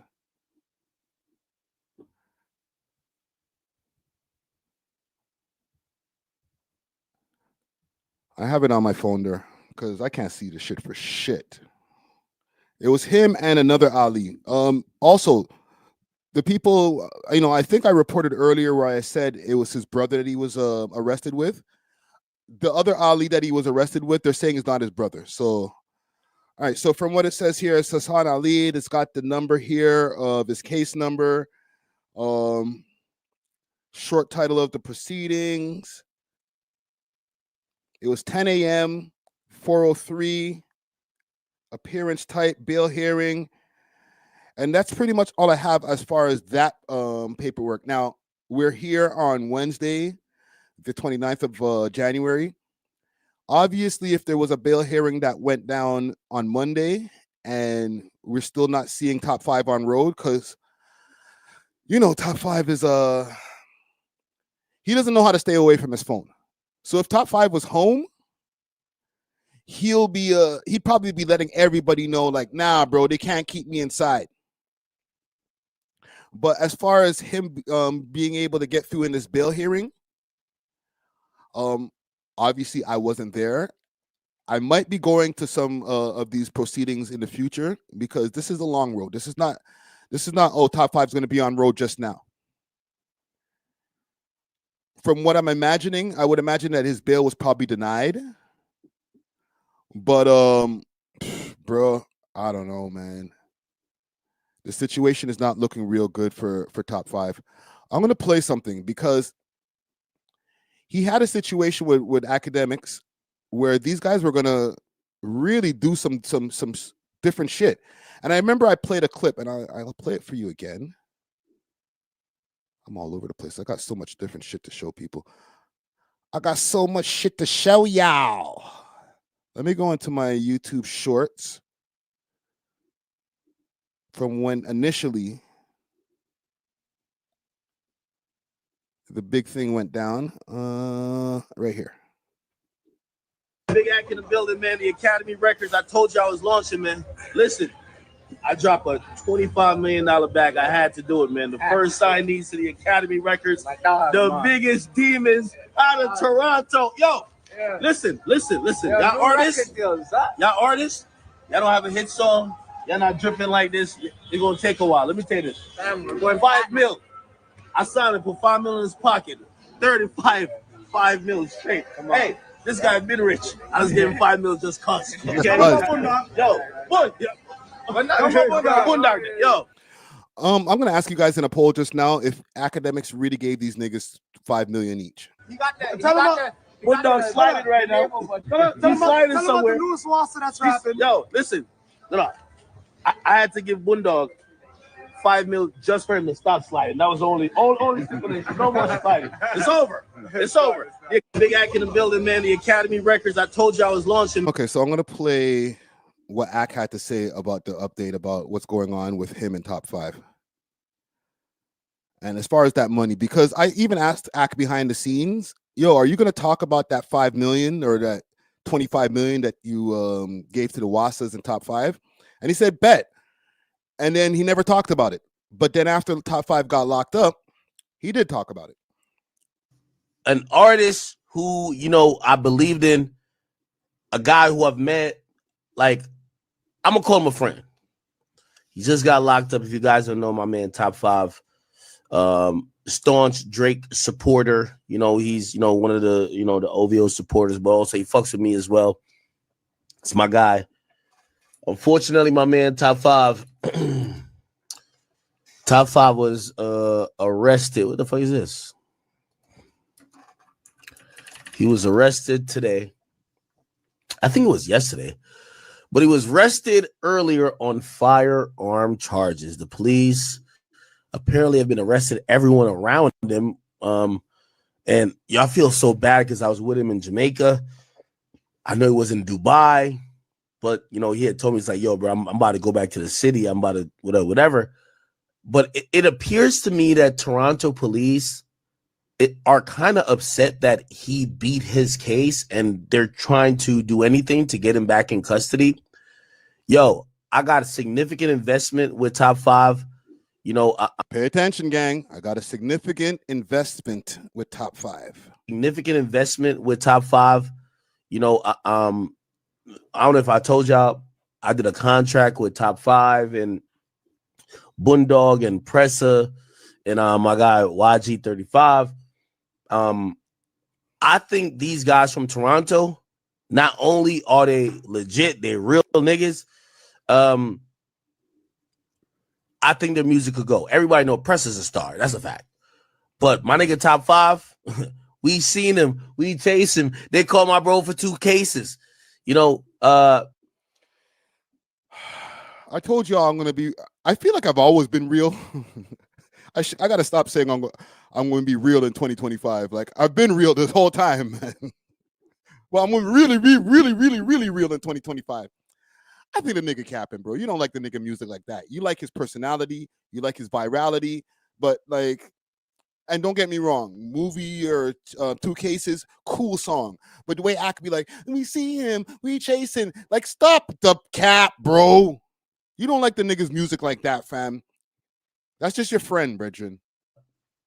He gave me an interesting pitch. And I had only one thing before I gave him, because we signed a multi-million-dollar deal. I said to him, I said this, bro. I need to see what y'all are saying. Comment gang strong. Okay, let's take a moment. Let's take a moment and sit back and take this. All right, let's take this slowly. Did Ak really give Top 5 $5 million? 27% is saying yes. Oh, sorry, it just changed. 31%, 69%. Oh no, it went back. 29% says no, yes, and 71% says no. Friday, get out of the delusion, bro. There's no way. If I said, I will give you more money, but I want you to stay out the streets. Because here's the reality of it, Chad. These days, like, people love rappers who are adjacent to the street, but if you're really in the street, you're going to get locked up before you get popping. The dude was he just had a murder case. So then why would you spend $5 million on a nigga? You just literally said the reason why you wouldn't. You contradicting yourself, my youth. If you're really in the street, you're gonna get locked up before you get popping. The dude was he just had a murder case. So I'm really like, yo, top 5. I'm like, bro, we trying to give you some bread to just stay out of this shit. You get what I'm saying? And he was on the same page. So like, I'm gonna be honest with you, this arrest is kind of shocking. You know, whenever I know bail information or whatever, I'll get to it. But I now know that the Toronto police, they're not happy with the fact that he pretty much avoided significant amount of jail time with the arrest that he had, and he was charged for murder. So I don't know, man. You know, this. I don't mean to be Mr. Skeptical. This just doesn't sound like the man. It doesn't have the tone of a man who lost like $5 million. Like, damn, bro. I just invested all this money into somebody that I'm literally going to make, is just going to take that money and put into lawyer fees. Like, it just, I don't know. Maybe it's my skepticism. After everything works out, you know, because we got to respect the country of Canada and the city of Toronto. If we could get top 5 out of Toronto, I'm going to try my best, man. I'm going to try my best. But apparently he was locked up. Let me. What I could tell, and what I think is real, is that he does like top 5. That is his homie. Doesn't mean that he likes his music like that, but he likes him. Pause. No Aki. Let me show you the charges that they claim they got him on. Okay, they got him on careless storage of a firearm. Yo, Drizzy, join the chat. Or a weapon. Or join. Or prohibited hit the link device. at the top. Then possession of a weapon. I'll circle back to this topic for you, brother. The link is at the top of the chat if you want to join. For the brother YNDrizzy. I know y'all was like, Drizzy, like Drake? Unauthorized possession of a firearm. Right? Then possession of a firearm known as possession is unauthorized. Then possession of a prohibited or restricted firearm with ammunition. These are like 5 charges, which some of them seem like duplicates, but it looks like they okay. We reacted to all of that. So as far as when it comes to this whole incident with top 5 and him getting bail, like I said, I gave y'all as much information as I know right now. He had a bail hearing on Monday. It doesn't look like he's going. He got released, or we'd be seeing some type of information on that. And maybe, you know, he could have gotten released and he's staying low, but I doubt it, to be honest. But we will keep you posted.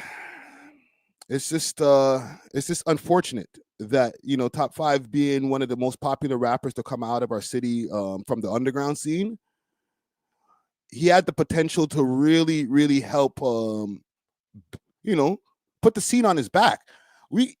No matter what people say about top 5, and I'll say this myself, they might not like him, but when this nigga came home, the amount of traction that he helped to bring to the city, even if you weren't so happy about the means that he did to you get that traction, okay, the crashing out on the Aiden streams and all that other shit, like, you might not like it, but for any artist, content creator out there, if there's more eyes on Toronto, here's your opportunity to either disagree with him, agree with him, but use that extra traction to get your own shit off.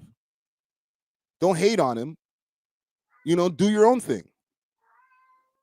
All right. So I'll keep you guys updated. I did see this person in the chat right here. One second. My cat's in here. I'm going crazy. But yeah, man, salute to top 5, man. Let's move on though, because I do have a theory, and I want to bring this theory to you guys before we move on.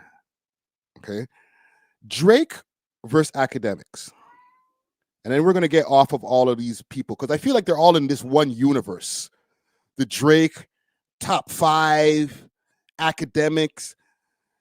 I know that the Kendrick fans, okay, are out there saying, well, you know, Predators moving flocks and all that. I be reading the comments, okay, and I respond to the comments, but I get it. It looks bad right now, and I'm not calling anybody no predators, all right? I'm just saying what the comments been saying. But it's like the whole team, bro. No wonder Drake's like, yo, he's probably like, I'm so glad that I planned this tour ahead of time because, boy, all of my allies are taking L's. Who would have thunk that while Drake is in Australia as we speak, yo, the timing is insane. Hold on, that needs a sound. The timing is insane, bro. Everybody just taking L, boom, boom, boom, one after the next. Holy. What was I gonna show you guys? Oh, let me go back to the boys' Instagram page. Let's see what Drizzy Drake has been up to. So the last thing he posted, he touched down in a down under. I don't know what. I guess this is a bar over there. Watch TV Gucci. I don't know who this guy is over here.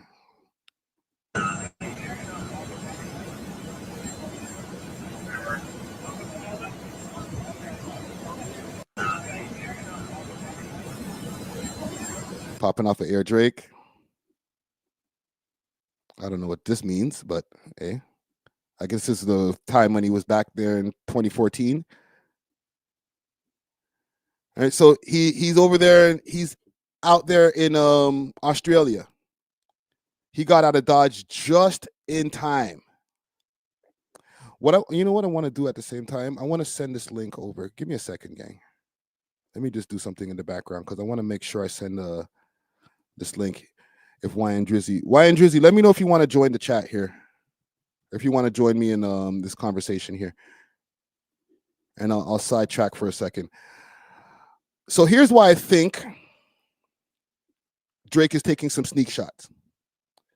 One, he hasn't said, and let's bring it to Akademiks in a second, but let me reiterate back to the whole thing with Top 5. It's been reported, myself included, being one of the people. I think I'm the first person who actually reported this, that Drake was helping Top 5 with his legal fees. Okay, and I don't know. I think it was upward of $100,000 that it cost for his legal fees.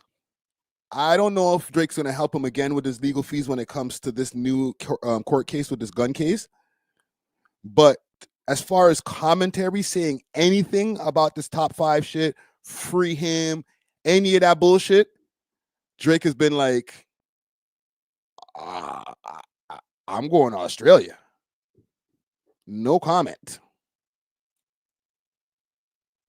All right. So, and listen, respectfully to Top 5, rightfully so, Drizzy Drake. Don't say shit. I told you a few streams ago, stop the chat, bro. Just drop music, live your life, do your shows. All right? Okay, 1 second. We're going to take a little sidetrack. YNDrizzy. Come on, yeah. What are you saying, buddy? What are you saying, brother? I'm just here. I'm seeing all of this shit online, you know? So I just have to come address it. Yo, thank you for popping through, bro. I seen they were trying to roast me. Nah, they're trying to finish you, fam, Brody, fam. I don't know, fam, what they have it out for you for, fam, but they're trying to finish you out there, fam. So I want to apologize to you though, bro, because I don't know if you realized that you needed an apology. Blessed, fam. It's blessed, fam. It's blessed. I was a youngin', Brody. It's one of those ones where, like, I didn't even know, like, left or right. I bought up a 1-2 splits before the interview. So, like, when you asked me, fam, yeah, I know I was high there, fam. When you asked me, like, yo, where you fucking, fam? Like, I didn't even remember this until, like, niggas brought it up to right now, you know? In 2025. Yeah, fam. So I'm here surprised, fam, that I even answered these questions. So Yeah, Tape but shit, fam. the reason why I said I needed to apologize to you is because sometimes people don't realize, myself included, that that's toxic behavior. Nah, I hear you. You know what I'm saying? So you might have not even realized that it's toxic behavior. Nah, like in the interview, like, Brody, like to prepare those questions, like, like I guess, you know, like I hear what you're saying, fam. I guess you could have prepared better questions for me, you know, type shit.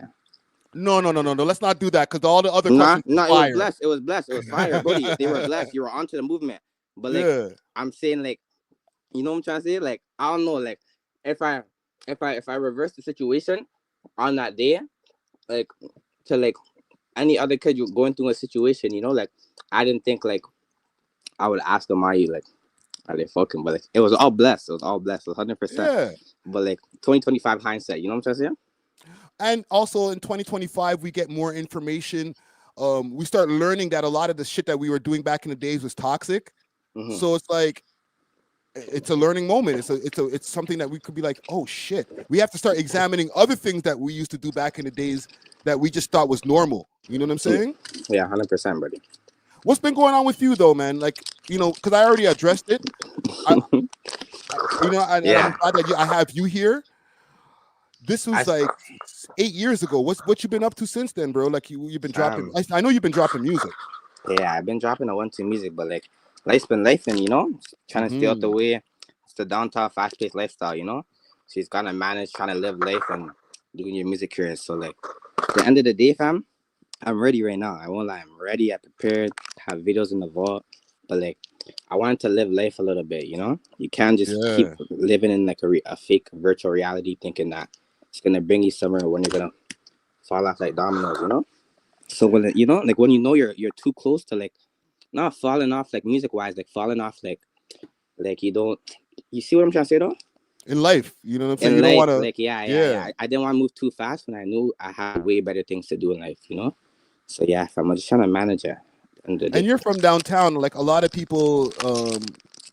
Like, you know, for people who don't know YNDrizzy, you're from the Esplanade area. You know, we unveiled that in the interview and stuff. But for people who don't know, downtown life is fast. So at 13, I'm trying to show you. You were probably seeing so much shit that their adults are seeing. Your broski was crazy. I won't lie, life was crazy at the time, and you were like catching me in like a time frame. So that's why it's funny I seen it. I'm just looking back at myself, take shit. So like that's why I would never even join these niggas online and be like, yo, he was wrong for even asking me. You're right for even asking me any questions at that time, you know, because no one was type shit. So yeah, and I mentioned earlier there was some things that were happening around the Mandem at the time that had life moving super fast for you. Yeah, 100%. Regular people at like 12 and 13 don't go through shit that niggas went through. So like, I don't really care about what people say, you know. I just keep it pushing, you know. At the end of the day, you could keep living fast, and it's gonna catch up to you. So I don't know. I just do my own thing, fam. Yeah. So we could look forward to some new music dropping soon.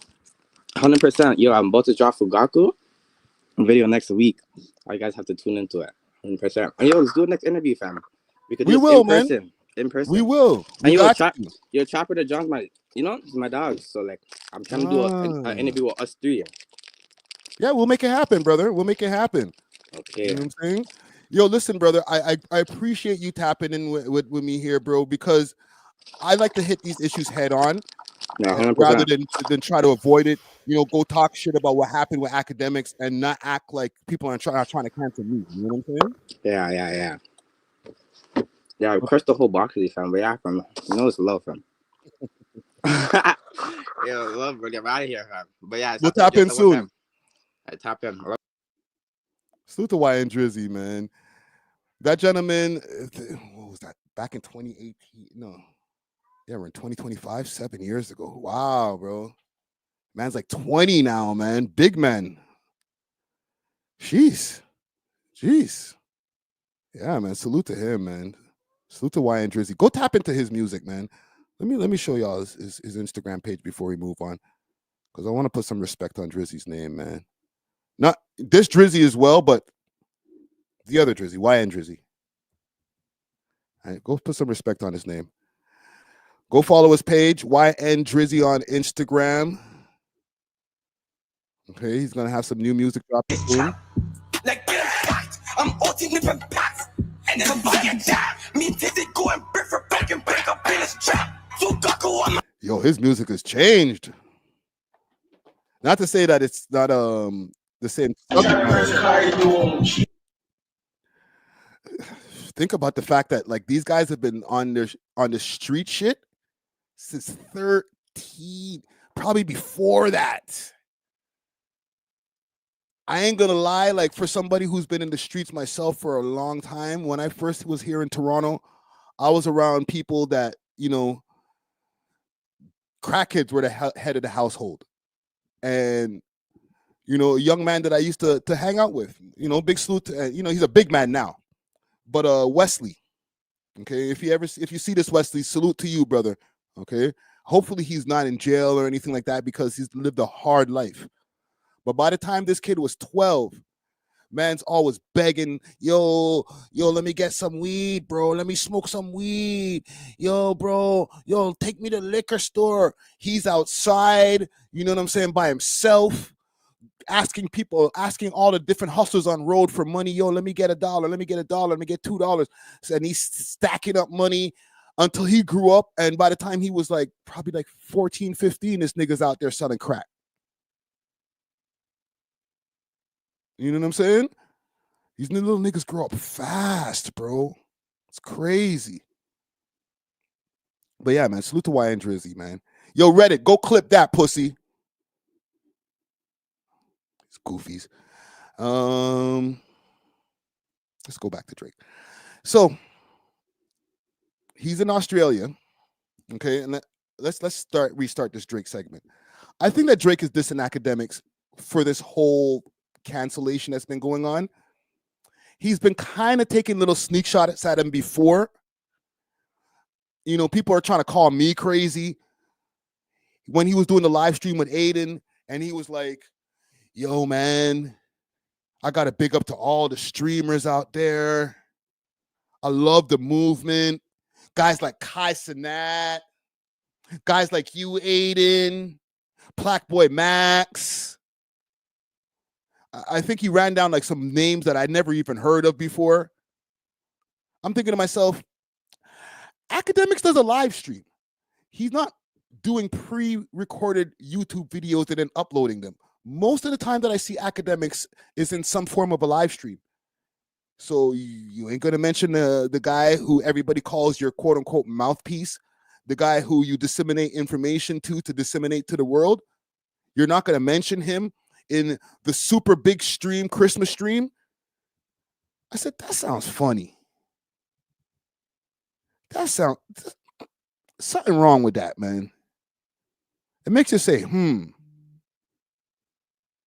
right, let me see if I can find something here. I'll show you what I'm looking at because I'm going to pull up something on Twitter here first, and then I'll get to the main reason why Drake has completely separated himself from DJ Akademiks. Let's see, right here. And I was like watching like Black Boy Max and like some other. What's the next guy? The rapper like D Savage. Yeah, I was watching like a live studio session and shit, and I was like, "Yo, Aiden would just troll me so hard for." Oh my God, Rick Stradamish. The man said Black Boy Max and D Savage. I remember, as somebody who's listened to a lot of Akademiks live streams, Akademiks going crazy dissing this D Savage nigga, calling him all kind of double aluminum selling rapper, and you'll never be a big rapper, just shitting all over that dude. And then Drake's picking the guy up, and he's saying he spends hours watching Black Boy Max. I watched for like an hour. Really? Yeah, they were dropping. Shout out to. There's a guy that was sending the beats. That was all right. His name was Ollie. Told y'all, bro. He's really tapped in. Really are. For real. He's tapped in. Black Boy Max. Black Boy Max. They were making some shit. 25. That's crazy. 10 and 4, of course, obviously. You love him some Black Boy Max. And then, you know, it brought me to this. Pack Boy Max. I'm the real Pack Boy. Pack Boy Max. This is from last night. Okay, this is from Gordo's page. He reposted what Gordo, I guess, put as the music or whatever. But he posted this in his stories. He being Champagne Papi, aka Drake. Pack Boy Max. I'm the real Pack Boy. Pack Boy Max. Pack Boy Max. Am I reaching, gang? This is to me. Oh, you dealing with that shit over there?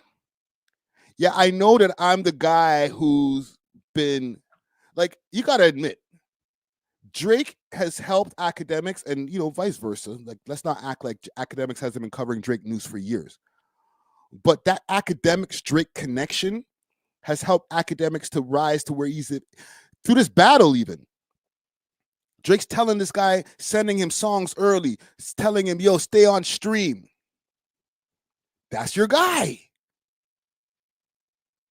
Now, all of a sudden, no, Akademiks is in some serious hot water. All of these different people are trying to back away from him, the endorsements, Twitch, everybody. And then next thing you know, Pack Boy Max. Pack Boy Max. I'm the real Pack Boy. Right? Like, what? Aka who? Huh? Pack Boy Max. Pack Boy Max. I'm the real Pack Boy. Listen, man, mark my words, today on January 29th, 2025, you're going to see a Drake and Plaque Max stream where Drake is in Plaque Max studio. I'm gonna do one more for y'all. Drake shows up with Demand Them to Plaque Max studio. And we see Drake and Plaque Max make a song right there on the spot.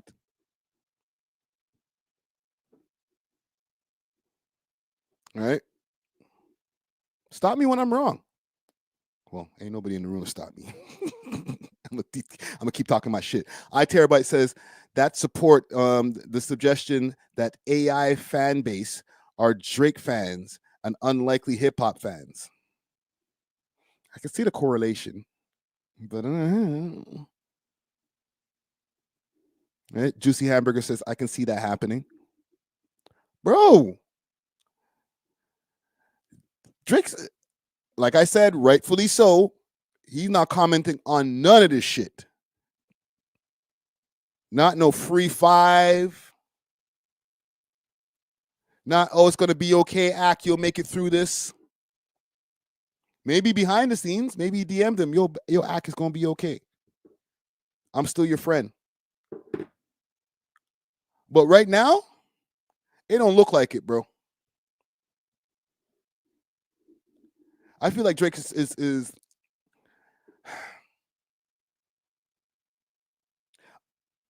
I'm not gonna mention, but I guess I should. The fact that he also did allegedly lie to him about that whole Blake Griffin guy.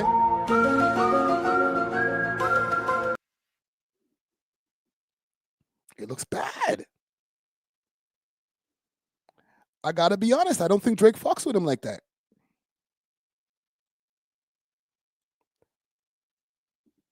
I know his homie AJ was trying to tell him, yo, Ak, yo, bro. Listen, AJ, you wrong too, bro. The shit that you were saying on that stream, you wrong, bro. That shit is nasty. So what, I'm gonna send some prostitutes to your house. Yo, I'm a little kid. What's the problem? You're gonna give them a case. So?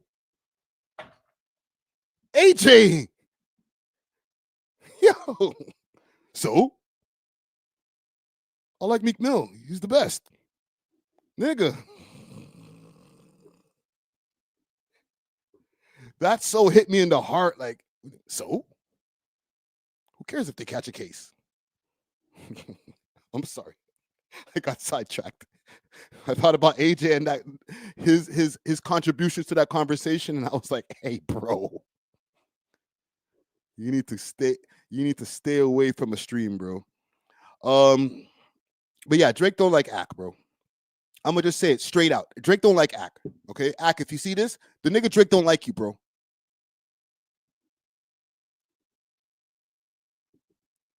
I don't even think it's a thing that he's start. I want to start connecting with the younger youths. There's something about Ak that this nigga don't like, and I don't know what it is. Ak said, "You on your own, buddy." Shaking my head. All that glazing Ak for nothing. Yo, stop, bro.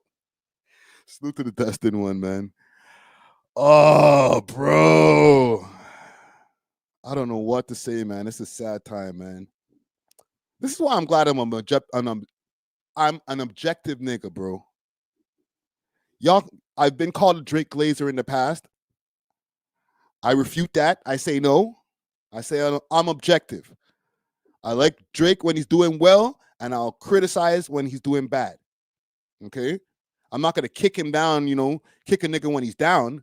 But if there's something where I was like, you fucked up right over here, you should have done this instead of doing that, I'm going to say it. I'm not going to hold my tongue. Suing niggas doesn't look like hip-hop shit. I could understand there might be a bigger picture and the industry and blah, blah, blah. Suing niggas don't look like hip-hop. I'm going to say it. I'm sorry. Niggas could like me, not like me. It is what it is. I'm broken compared to Akademiks, so why should I care what niggas got to say? Niggas ain't brought me up. Niggas ain't putting money in my goddamn pocket. So I'm going to tell the truth. I wish I had that Curtis King drop right here. I'm going to tell the truth, so I got to tell it. You know what I'm saying? And I'm saying, Drake don't mess with Ak like that, bro. Y'all niggas will see it later on. And if I'm wrong, that's fine. I'd rather be wrong. But y'all niggas will see it later on in the way this shit unfolds and more actions that'll happen. People will be like, yo, why Drizzy do that, bro? He really doesn't like this guy. Oof. Niggas start leaving his DMs on red. I don't know. I'm just podding. I'm just speculating. But something's up. Something rotten in the state of Debbie. I'm just saying. Okay. I'm going to leave it there. But y'all just remember what I said on January 29th, 2025. Friday said that Drake don't really mess with Ak like that. All right, Yolanda Richardson says, perhaps Drake doesn't trust Ak. I don't think he trusts anybody who works in the media, as he shouldn't. You know what I'm saying? Like, media niggas talk for a living. All right? But I know as far as me, different conversations that I've had with Drake in confidence have always remained in confidence. But it doesn't mean that he trusts me neither. All right? And you know what? I'll just leave it there. I'm going to leave it there. I'm not even trying to get myself in trouble. Tony Lee wants to know, did WAC have something to do with Top 5 going to jail? People are saying that there's a possibility because of the USB and the content. I don't think so. I seen that clip moving around with Hitta J3 and Akademiks arguing. I don't think that any of that has anything to do with Top 5 going away. I don't think it helps of them having a public fodder or having public conversation on No Jumper about, oh, you got something that will get niggas locked up, right? But I feel like an investigation started from the day that nigga walked out of the jail cell. From September, from when he touched road, they were like, we need to keep our eyes on this nigga, and chances are he will slip again, and we'll get him. Okay, I've said this on the podcast before. You're kind of in a double-edged sword situation when you're a popular dude that on some street shit. And I'm not, innocent until proven guilty, but like the chances that the police are going to find a firearm on somebody who's super popular and wearing a lot of jewelry and who speaks a lot of street shit, it's not like playing a lottery game. It's like 50-50 chance, fam. So if you do some little bit of police work and say, okay, let me see if we can make sure that this guy might have a gun on him for sure, so that when we go and do the raid or whatever, that they'll find something. It's like going from a 50-50. 50% he might have it and 50% he might not have it. But it's not like, oh, there's a 10% chance that a gangster rapper out of Toronto might be rocking around with a burner because they're trying to protect themselves. You know what I'm saying? So, I don't know. It takes police work, but I don't think it takes that much police work to figure that. I think any moron can figure that out. You feel me? Trust me. But yeah, we're moving on from any of that Drake stuff. One last thing as far as the Kendrick stuff, because I seen it. Let me pull this shit up on Twitter. Big salute to Randy. Big Randy. Kendrick Lamar is going to crash out, man. People have been speculating whether Kendrick Lamar is going to perform Not Like Us at the Super Bowl. There's been the whole lawsuit that's been going down with Drake and UMG and the defamation and all that type of bullshit. And people have been asking, okay, or speculating whether Kendrick Lamar is going to perform Not Like Us at the Super Bowl, because that might add to the defamation suit. I'm going to ask this in the chat here. Will Kendrick perform Not Like Us at Super Bowl? Okay. At this point, I think he's going to do it. I've said it multiple times, and I'm going to say it again. This nigga's going to crash out. What do I mean by crash out? I mean he's going to do the whole song. He might even do the Atlanta verse and shit. Niggas going to be like, yo, this nigga ran an Audible? Wait, this is not part of the program. I think he's going to do it. Right? They stopped playing the song during the commercials for the Super Bowl once this whole lawsuit thing started getting more public. And then all of a sudden, the NFL was like, F it, bro. We back. Halftime show. Catch Kendrick Lamar at the top of his game. It's February 9th on Fox.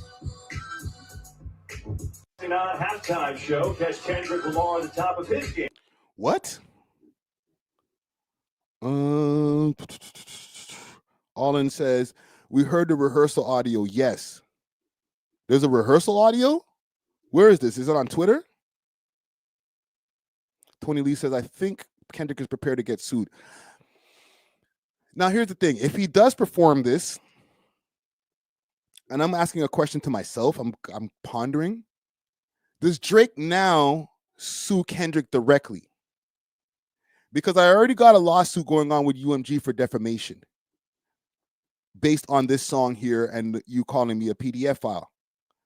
However, you know that this lawsuit is going on and you still put this song in your playlist or in your set list.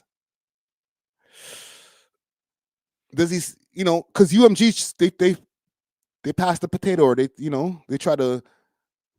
played hot potato with Drake. Said, yo, this is not us, man. Go talk to Mr. Duckworth. Talk to Kendrick. Don't sue me.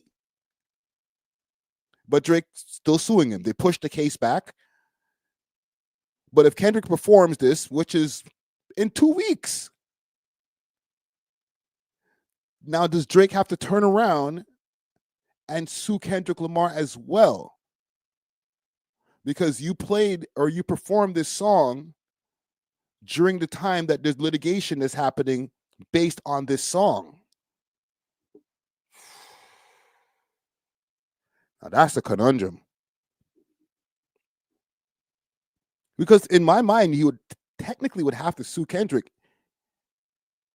Maybe he can sue the NFL because, they let Kendrick do the song. But from what I've heard, the NFL makes no decisions as far as the set list of the artist. They let the artist do what they do. They let the artist. So they're not going to have any control or whether Kendrick plays Not Like Us. They're not liable. And it's probably in some kind of contract somewhere, some kind of written work like, yo, whatever you perform, if you pull a titty out on stage or some shit like that, or pull out a girl's titty on stage, because Kendrick ain't got no titties. But if you pull out some girl's titty on stage, like on some Janet Jackson shit, we're not liable.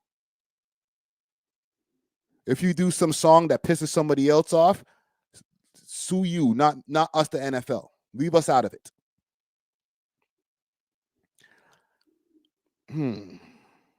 I'm just trying to think of all the angles that I could think of before we get off of this topic here. Because technically, they might be liable because of the fact that they're playing the song in their commercials. Time show. Catch Kendrick Lamar at the top of his game. It's February 9th Catch Kendrick Lamar at the top of his game. I see what you did right there, bro. on Fox. Maybe you can sue Apple Music.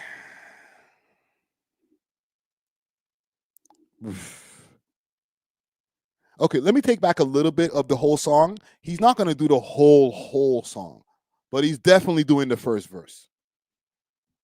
This nigga gonna crash all the way out. He wants that moment. And then from there, the battle's done. Okay? That will be the cap on the battle. To me, we shouldn't talk about it. We're going to talk about it, right? We're going to react to it. We're going to, make Instagram clips or whatever. But as far as like some closure on the battle, and are we taking any more shots moving forward or whatever, that is the end. That's the end of the battle. It started back in May. Was it May, gang? Holy shit. It started back in May of 2024. All the songs and everything that surrounded it and all of the hoopla, everything continued all the way to February of 2025, and that's when it ends. Super Bowl performance. And I'm not saying this as, some Kendrick fan or a Drake fan or whatever. I'm just saying this as the facts. This is when it ends, okay? Not nail in the coffin, okay? We'll put the dots on the I's and cross the T. That's when it's done. Mind you, there is that lingering court case that's still going to be there. But as far as like any of the hip hop shit, we're done. I don't think we need any more. Are we good, gang? Or do we need to hear anything else about the Drake and Kendrick song battle? Where once the Super Bowl performance is done, it's done. We put a cap on it. Yo, why did you make me put the one with the guy giving the middle fingers, bros? It's February 9th. Jesus Christ. Finito. Okay, so I don't know. If I'm wrong, hey, I don't mind being wrong, like I always say. But I don't think I'm wrong. That nigga's going to go up there. He's going to do his little dance. He's going to let the crowd say the part. Oh, shit. I'm not trying to give anybody any ideas. But if you wanted to get around a lawsuit, okay, when you get to the certified lover boy, certified, then don't say it. I didn't say it. I'm not liable. It was the crowd. It was the audience. They said it. All right? When they get to the A, right, the minor part, do this. I'm not talking into the microphone, not liable. It was them. The person on row B, sue her. That person there on the front row who paid like $20,000 for his tickets, sue him. He got money. I didn't say it. Where's my microphone? Let me get on my Carrot Top shit. I got a microphone in here somewhere.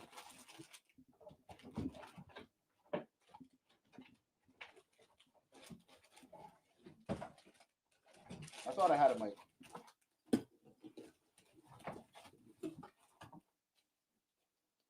I thought I had a microphone, right?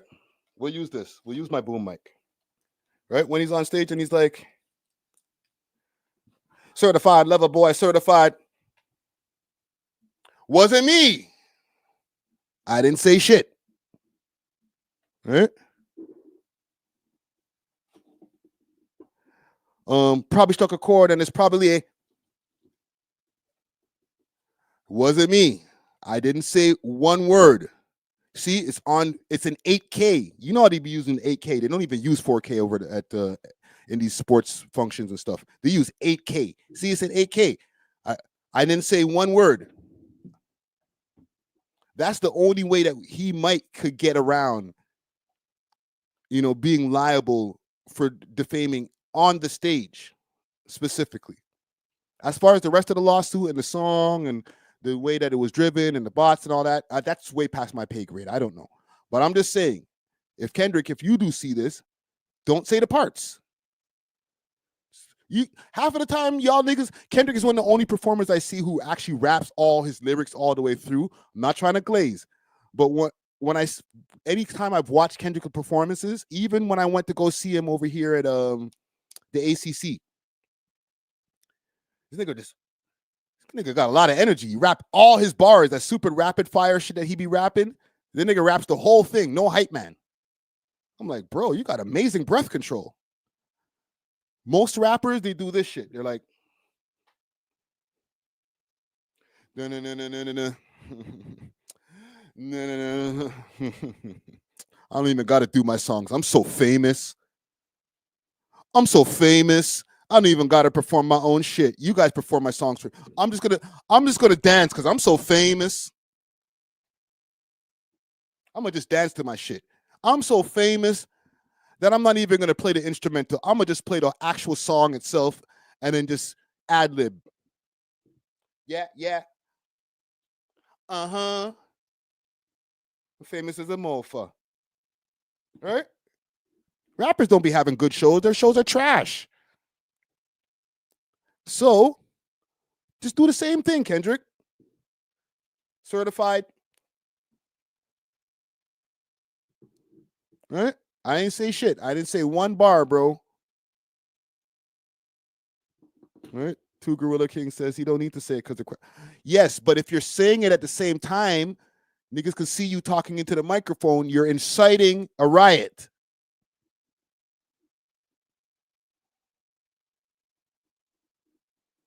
Damn, you guys are a rough crowd. Drake sent Top 5 on vacation? That's crazy. You're right, Leho. We can move on. And we are. We're going to move on. I want to talk about Lord Jamar for a quick second. Oh, Lord Jamar. He's frustrating me right now because Lord Jamar is giving us a master class on how to destroy your career. He came from the prominence of Brand Nubians, one for all and all for one, Brand Nubians. And then as soon as he started getting from behind the microphone, rapping and talking more and more, he blew up even more. But as people started getting this misconception that, that Lord Jamar is a thought leader. Right? McNasty said 5%er, peace to the gods. I used to be a 5%er myself, right? And with all due respect to a lot of the 5% Nation of Islam out there, a lot of y'all are just cap-ass niggas.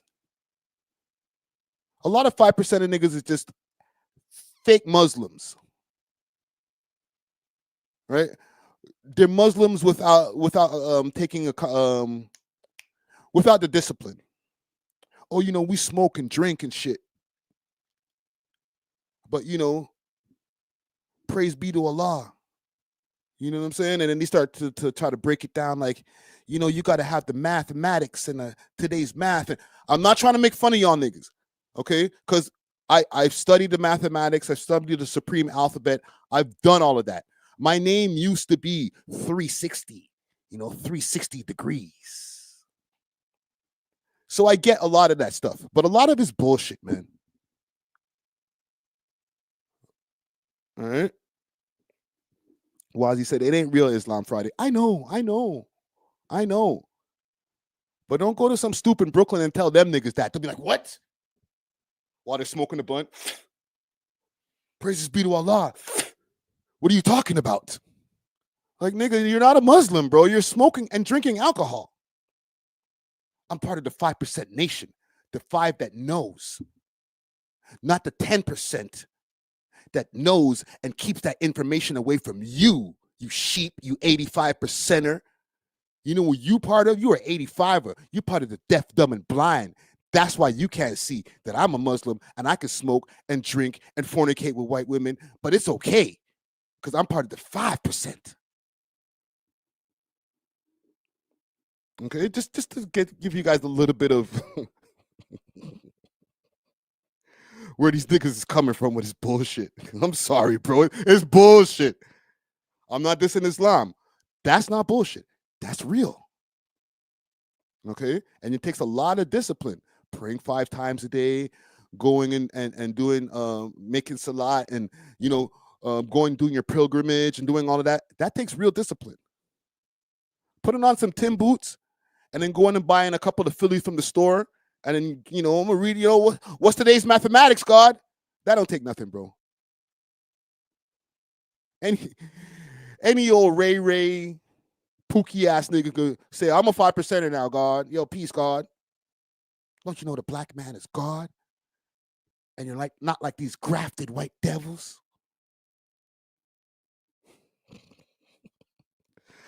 Just to give you guys a little bit of context of where a lot of these guys be coming from. Right? They're religion hustlers. So I'm going to play something from Godfrey's podcast. Actually, let's reverse engineer this. Let's play the first clip first, and then we get to the last shit last. We get to the first shit first and the last shit last. I'm going to play a clip of what got Lord Jamar into this issue in the first place, because basically he wanted to have a debate because Lord Jamar is a flat earther. He believes that the earth is flat and, we're not a sphere like the rest of the planets in the sky. Okay. So when, you take that telescope or whatever the astrologists or whatever you call them be using, and they look in the sky and everything else is spherical, like all the stars, right now there's a star alignment that's happening right now. Okay. You should be able to see Jupiter and Saturn and all these different things aligned. They're all circular, but we flat. You're just too stupid to know. Right? I'm sorry. I'm sorry to break it to you. You're just too dumb to know that we're on a flat earth while everything else in the solar system's round. Duh. Against what he believes. So he wanted to debate, and I don't know what this grift is with this flat earth shit, but he wanted to start going around and proving to people that he has more knowledge, because he's a 5%er, of course, that he has more knowledge than the rest of us peons, us 85% that don't know nothing because we're deaf, dumb, and blind. So let's go and let me prove to everybody that the earth is flat. Right? And of course, because he's a 5%er and knows way more than the rest of us peons, he's going to prove it to us, right? He wanted to have a debate with Neil deGrasse Tyson. Sure, you're smarter than him because you're part of the 5%, and Neil deGrasse Tyson is a 10%er. Don't worry, I'm putting words in Lord Jamar's mouth, pause, but I know this is how this stupid nigga thinks. Idiot. And I like Lord Jamar, but he's made me lose a lot of respect for him, bro. Like, you're looking real stupido, my youth. Sorry, I lost the page. Let's pull it back up. One moment, gang. One moment. Let's pull up the Lord where he messed up.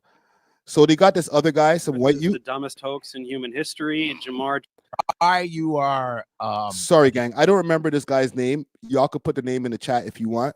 They got this guy because Neil deGrasse Tyson was like, no, nigga, I'm not debating you. I have way better things to do than debate somebody who's not going to believe me anyway because they're stupid.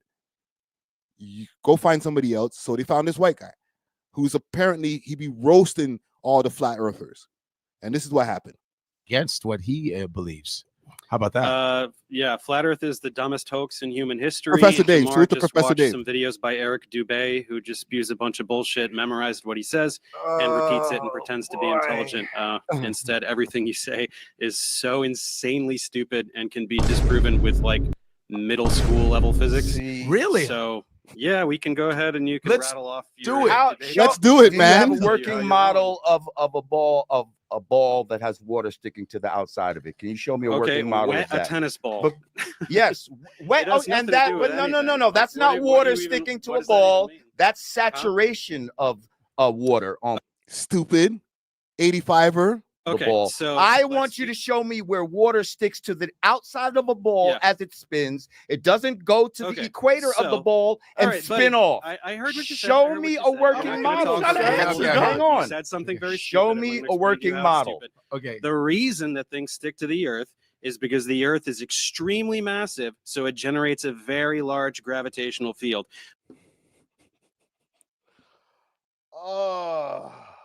I feel like even though this guy's supposed to be a scientist, like I feel like I already knew this. I feel like I found this out before high school. When water falls off of a ball, whatever ball you're talking about, to the earth, it's because of the large gravitational field exerted by the earth.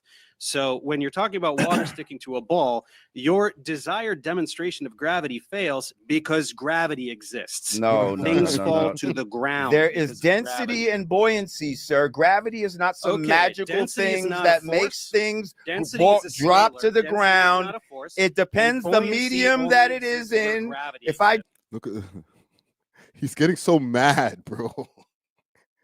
The man made a valid point, and like this guy's bringing out the water bottle. Look, you see condensation, and in the way, bro. drop something in this Hey, water, kiddo, shut depending up. on how Hold on. You heavy can't it is, just it's going.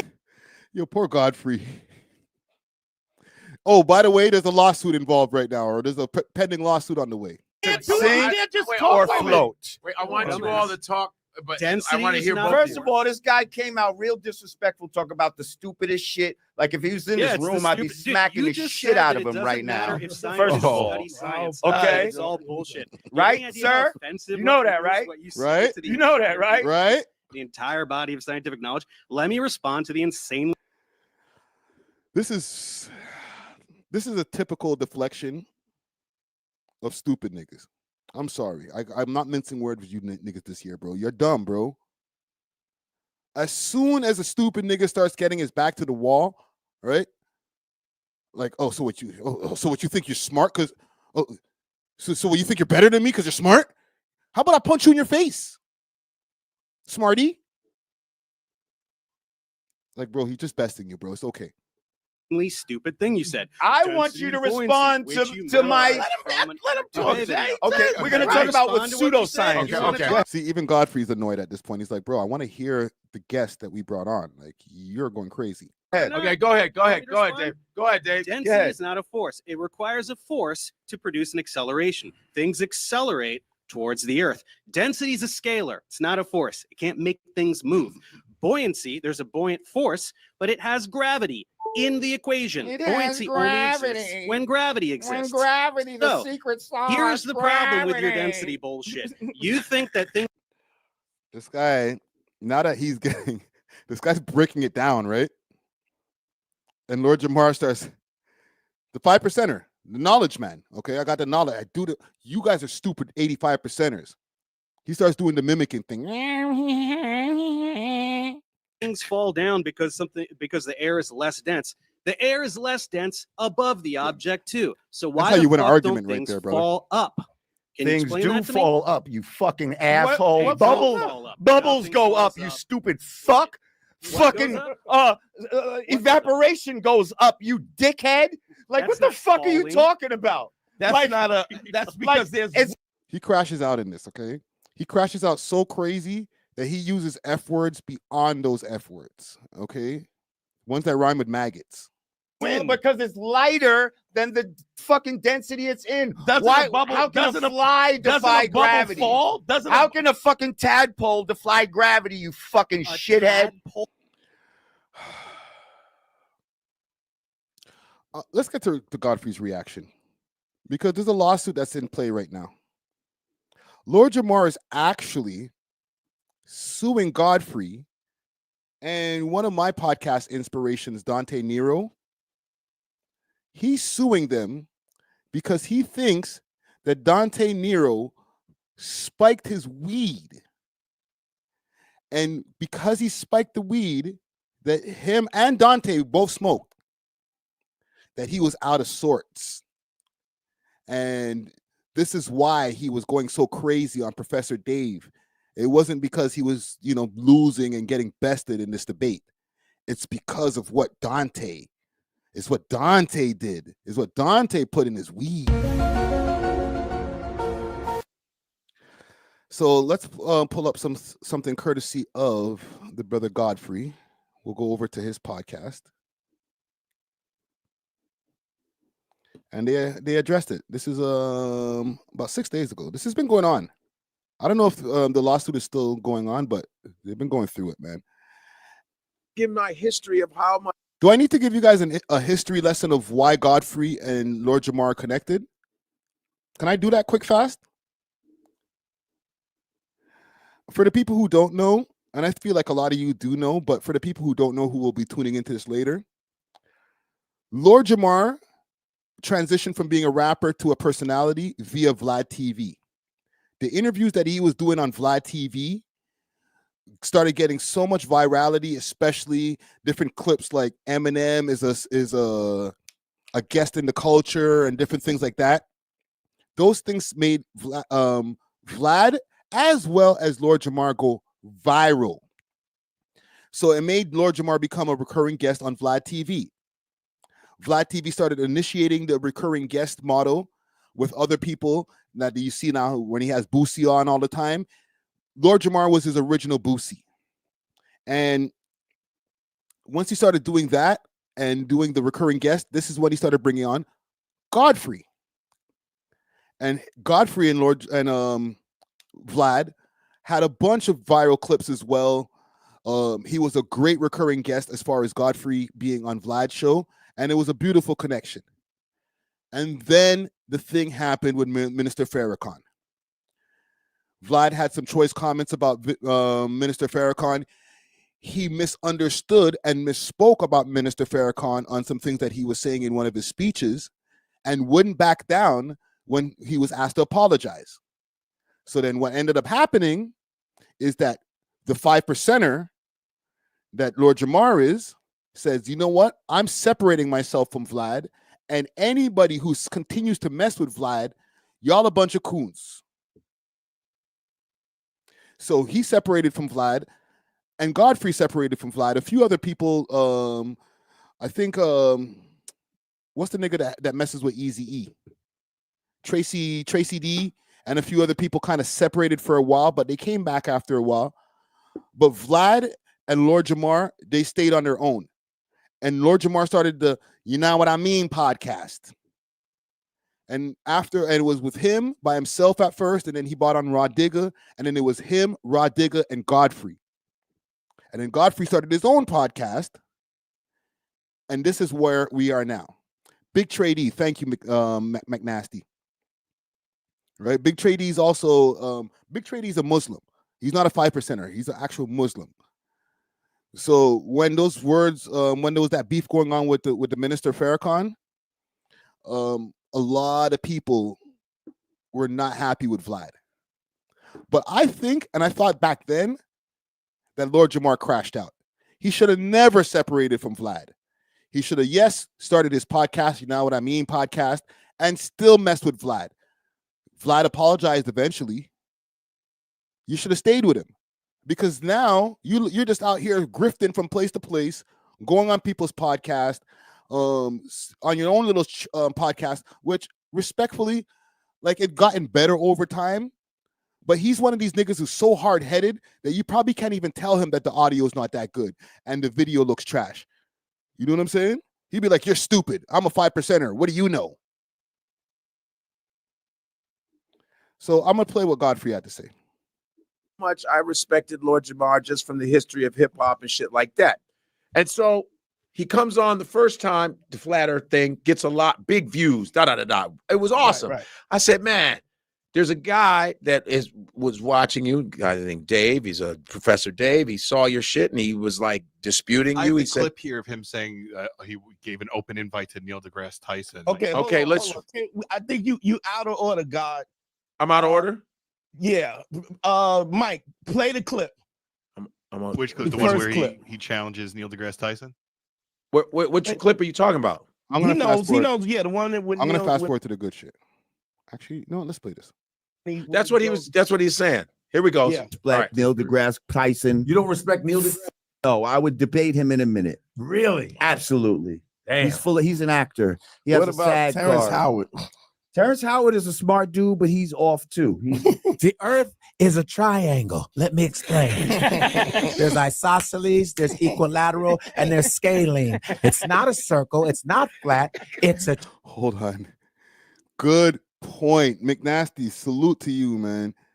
He said his constant over talking of Godfrey and Rod Digger, I'm sure, is why he's solo again. He ain't even solo. He got some little lackey Filipino nigga over there who just agrees with everything he says. Okay, doesn't push back. I think it's like his engineer or something like that. I check on the show every once in a while, but it's different. And you're right. That's probably why they left. They were probably like, bro, every time we're trying to make a point, you're like, you're stupid. You're wrong. I'm a 5%er.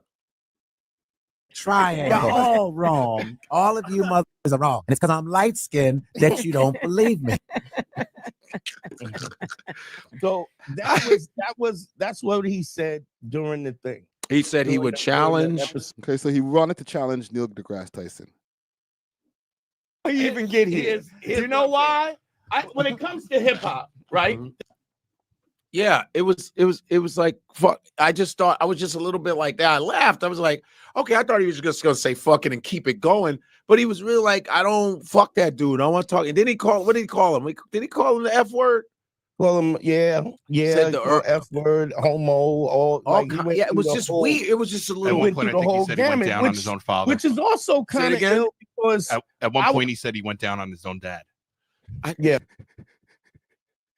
Yo, this guy told Professor Dave to go and suck his dad's dick. It's crazy. Okay. Yeah, that was weird. Go ahead. And I was like, this is a platform. Like for you to come on and go down that road, it's to, in my opinion, is disrespectful to the platform. Fact. Because Dave came on. And salute to Dante Nero. Dante Nero, that's a pioneer podcaster. Okay, I used to listen to his show, the Beige Phillips show, from way back. Okay, if you see this, salute to you and say what's up to Harry Tarjanian. Okay, them niggas I was listening to before I even thought about having a podcast. All right, so he knows podcast etiquette. How you gonna go on Godfrey's show and crash out, demonetize the man's thing? Tell Godfrey, okay? I'm giving you guys the inside because I'm not gonna play Godfrey's whole video. Tell Godfrey to not even put out the episode because you look crazy. All right, Godfrey mentions all of this in the clip. He Lord Jamar requested that he don't drop this episode. And Godfrey, being a good friend, didn't drop the episode. That's the crazy part. Godfrey didn't put the video out. It was Professor Dave.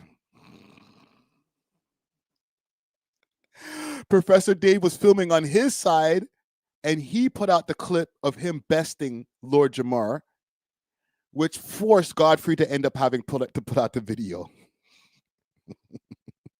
Well played, Dave. As a guest, Jamal came on as a guest. Why would you not expect a blatant, just a base? You missed an episode? The motherfuckers was mad as shit. It was like, fuck your. Yeah, he's always rolling joints on there. Rolled 3. Okay, so here's where they talk about the case. How they don't like, for no reason. I know comics that have hated on me for years. People will say, well, why did you? Blah, blah, blah. I go, well, there's comics that block that. I'm being honest. I'm not even, because I've seen it. Check this out. What's up? Afterwards, I call Godfrey. I'm calling Godfrey the next day. I'm calling Godfrey. Godfrey's not picking up the phone, which is weird. And and then he says, I'm on the phone with Lord Jamar. Yeah. And I text him, I said, I know he's pissed at me. Right? Yes. And Godfrey goes, his text back to me is yup. And I go, well, what's up? And then Godfrey says to me that Lord Jamal said that I drugged him. Yeah, he drugged him. He said, I think your boy drugged me. I go, what? First of all, I'm not a weed smoker. So I'm like, what? I don't get it. He goes, I was out of sorts on that episode. Well, you just don't know because I'm a 5%er and you're stupid. So I go, but you smoke all day, every day. He's always rolling joints on there. He rolled 3 blunts. The whole place was smoked up, you know. And he goes, your boy tried to pour. You didn't get out, try to like, I don't know. He put something in the thing. I go, why would he do that? Like, he did it because he's like, yo, that's my man. I'm gonna get him some weed, blah blah blah blah. And he threw that in. I go, Dante wouldn't do no shit. The man gave him free loud, and now he's turning around and accusing the man of spiking the loud. You can't make this shit up, guys. Like that. Why the fuck would he do that? Why the fuck would he spike himself and give you the same shit? Like, he don't do shit like that. We're not those kind of guys. I don't give a fuck who he talks to. We don't do that kind of shit, you know? So I was like, damn, what? And then he goes, yo, and if I have to take legal action. Wait, you going up too what far. Happened? What happened? What? So first, then he was like, you're a pimp. I'm sorry. He said you're an ex-pimp. Ex-pimp, yeah. Such and such. And so you know how he manipulates people and blah blah. I gotta stop the video because it is a reaction. And I gotta give you guys some context. So the reason why he's trying to pull the pimp card on Dante Nero right here on the screen, right there. Where is he? Right there, right? Is because in his podcast, and he's spoken about a multitude of times, Dante Nero is an ex-male stripper, no Diddy. And from the story that he's told, like he was one of those strippers that worked in the ladies' clubs. Okay. And he evolved from being a male stripper to a PI. And then over the years, he was pimping for a long time, and he developed a lot of game, and that's what he took to create a podcast post pimping. Like, this man's like 60 years old now. All right. Benzo Gaming wants to know why you waste your time with this boring stuff, King. Grown goofies that don't do shit for the youth in hip hop. What are you talking about? Lord Jamar is one of our hip hop. He's one of the gods. He's representing for hip hop. This is why this is sad. You should have stayed on path, bro. Stay on code. This grifting from I'm gonna give you Eminem is what was it? Eminem is a guest in the culture to the earth is flat. Like, bro, you're way out of your territory of knowledge, bro. Stick to the hip-hop shit that you know, man. You start getting into flat earth conversations with scientists and astrologists and shit, and like, nah, bro, let me know about the origins of hip-hop. Argue about Fat Joe or something. Blah, blah, blah. Now, I've never been lied or misrepresented myself. Pimping is not something that I'm proud of. Right. It's not something that I put in the front of it. In fact, the reason why I'm not, because it was something that I didn't have ethically. I didn't have the stomach for it. Right. So I'm not, it's not something I brag about. But when you keep saying that, it's a way, in my mind, it's shots fired because it's a way of disparaging me. Oh, this nigga he's a pimp. Yeah. He takes advantage of blah, blah, blah, and he kept saying that, right? Yeah. So see the angle he's trying to play, like, it's because you take advantage of people. It's going to be easy to believe. It's going to be plausible that you put something in my weed. Mike, you got the video for that? Which one are you looking for? They said the pimp, when he called, he said he's a pimp, so he tried to. There's a video. The video what he did with the flat earthers. Yeah. Oh, here it is. Okay, let's see it. Watch this. Cool. I let this sucker bitch, pull me into some shit. There's a guy on the show that used to be an ex-pimp, and since he couldn't best me the last time. Gang, please pay attention. This is the example of how to crash and burn socially. He did what a pimp does, and he got a bitch to do his dirty work. And that's what happened. Yeah. So he's calling us names and shit like that. It was your behavior, man. You did that. I didn't make you call this dude an F word. I didn't make you say fuck Dave. I didn't make any. I just said you showing up, cool. I even gave you money for the toll. Drugged. I didn't say drugged. I was like, well, I just want you to know I would never drug you. I go, and the only reason why we set this up in the first place was because you said you wanted Hold to on, debate hold out of on, his own mouth. hold on. I gotta stop the video for that comment right there, Benzo Gaming LLC. Is he a legend? I know Grand Pooba a legend.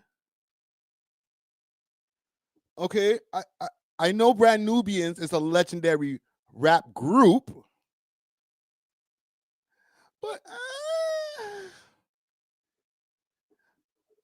I'm not trying to be a hater, but like I was a huge Grand Pooba fan back in the days. Grand Pooba was my nigga. When he started branching off solo, I was like, thank God.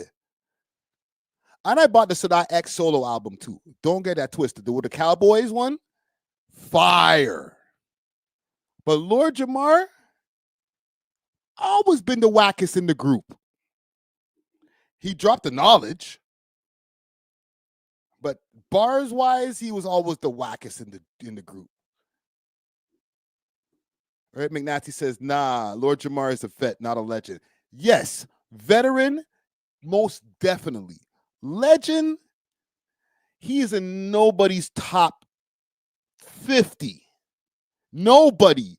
There's no human being in this hip-hop game who's ever said, yo, Lord Jamar, that's one of my top 50 rappers right there.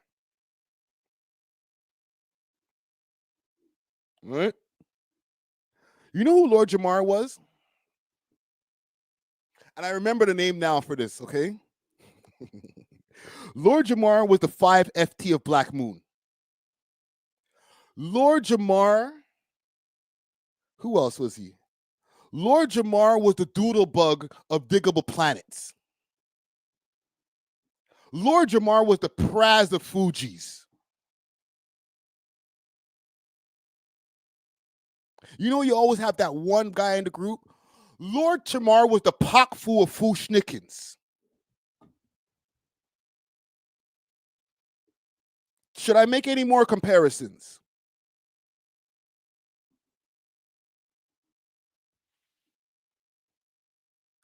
In a three-man group, it's almost impossible to have everybody be rapping at all cylinders like that.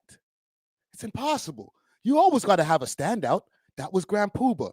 But then you always got somebody else in the group who you're like, yo, I like Grand Pooba, but that other nigga, his rhymes are fire. Guess who that was? Sadat X. Wasn't you, my youth. That's why back in the days, they put the shittest rapper last. Because the DJs could mix him out. Stop me when I'm lying, gang. The older heads know. Now songs are like a minute and 30 seconds. Right? And most niggas is solo. Niggas ain't doing no group shit no more. Right? It's all it's me. But back in the days, niggas used to have groups. And you know how you know who the shittest rapper is in the group? The guy who's last. Last. Sometimes they flip it. Make the guy first to get his shit out the way so that we can get to that last verse who's going to be the biggest guy in the group. But it's either way. You're either first or last. Go listen to how many Fuji songs that Praz is the last verse. Go listen to how many Diggable Planet songs that Doodlebug is the last verse. And then go and examine Brand Nubian's catalog. Slow down, Lord Jamar, verse 3. punks jump up to get beat down. Verse 2. You're the last verse because they downsized at that point. Okay, what was the other song? One for All. You're verse 3. Your niggas was trying to tell you something without telling you something. In One for All, was he in verse 3 or was he in the middle? Are you sure?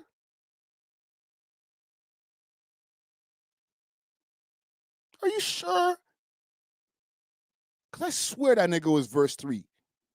Where we're like, okay, we're already like 2 minutes and 50 seconds into or 2 minutes and 30 seconds into the song. I can go, I can do without the last part of the song here now. We'll put the shittest rapper there. Just, I'm sorry. I've been around for a minute. I just know shit. You saw the video. You said you wanted to debate Neil deGrasse Tyson. Debate Neil deGrasse Right. Tyson. I couldn't get Neil. Yeah. So I got the next best thing, and that's how it went down. I had no idea that he wasn't inept to with his own points or to deal with this dude or any of that. It was just me putting it together because he asked. Yeah. That's and so man. And he said, I'm gonna take some legal action.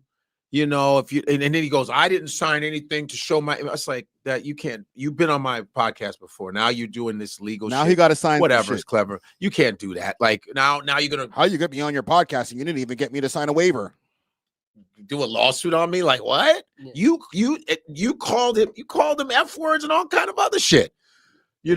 So and it's almost like you're trying to make up a beef. I guess maybe that's a rap. He tried to Drake you. Yeah, he's trying to Drake me like, I'm like, huh? They made Drake a verb now, bro. Like, you're bad. You're at. I'm ending that segment right there, bro. That's slander. He tried to Drake him. That's crazy. Well, listen, man. That's what's going on with Lord Jamar. He went on another podcast. I could play a little clip from that, and then we'll end this. Okay, because I got some politics shit to get into. Tow Truck Wars is on the way. Justin Trudeau's son is an R&B singer. And 6 cars found in shipping containers.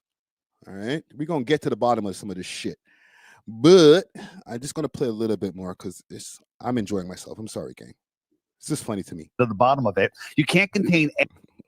So he went on another podcast to go and, get into an echo chamber with some other flat earthers, and here's what happened. To the flat earth dudes, he did a show with the flat earth dudes, and the dude, well, go ahead, because I can't even explain it. Like, so Mike, you got it on I think it's 7. Don't worry, gang, it's worth it. Minutes in. Water on it, like you just said. You can't stick a cruise ship or a person to the bottom of it. You can't contain air on the outside of it. So it's not a model, it's a toy. But if we looked at the flat earth model and compared it to a bucket of a dinner of bucket from Kentucky Fried Chicken with the mashed potatoes and the gravy and everything, the gravy lays level in there. It's contained. You can float a cruise ship on it. What else? The plastic dome over the top, you can put air in there. It'll be contained. No one's going to fall off of it. You put a little boat in there or a person, and it's contained. A bucket of Kentucky Fried Chicken is a. What am I drinking with this Kentucky Fried Chicken? Could I have some grape juice, massa? Better model for the Earth than the globe. I can. So, like, how you don't push back on? Like... Yeah, look at his face. 1, 2 white men talking to him about the comparisons of a bucket of chicken. He says nothing. Tell me more. Interesting. So you're telling me the chicken and the bottom, can I eat some of it? What if I ate 2 pieces of the chicken? Would it change things? Just talking like ain't nothing racist happening here. It's fine. It's fine. Fried chicken with the mashed potatoes and the gravy and everything. Right. The gravy, the mashed potatoes and the gravy, shit that niggas like. toy. But if we looked at the flat earth model and compared it to a bucket of a dinner of, bucket from Kentucky Fried Chicken with the mashed potatoes and the gravy and everything, the gravy lays level in there. It's contained. You can float a cruise ship on it. The plastic dome over the top, You can float a cruise ship on top of the gravy, okay? Because you're a 5%er, so you're smarter than us. You can understand this analogy right here, right? You got to float the boat on top of the gravy, nigga, and then you could have 2 pieces of chicken. And maybe if you're good, and you do all your chores, I'll let you have some watermelon. Put air in there, it'll be contained. No one's going to fall off of it. You put a little boat in there or a person, and it's contained. A bucket of Kentucky Fried Chicken is a better model for the earth than the globe. So what he needed to do is pat him on the back and say, now get your ass back in this field, you little slave.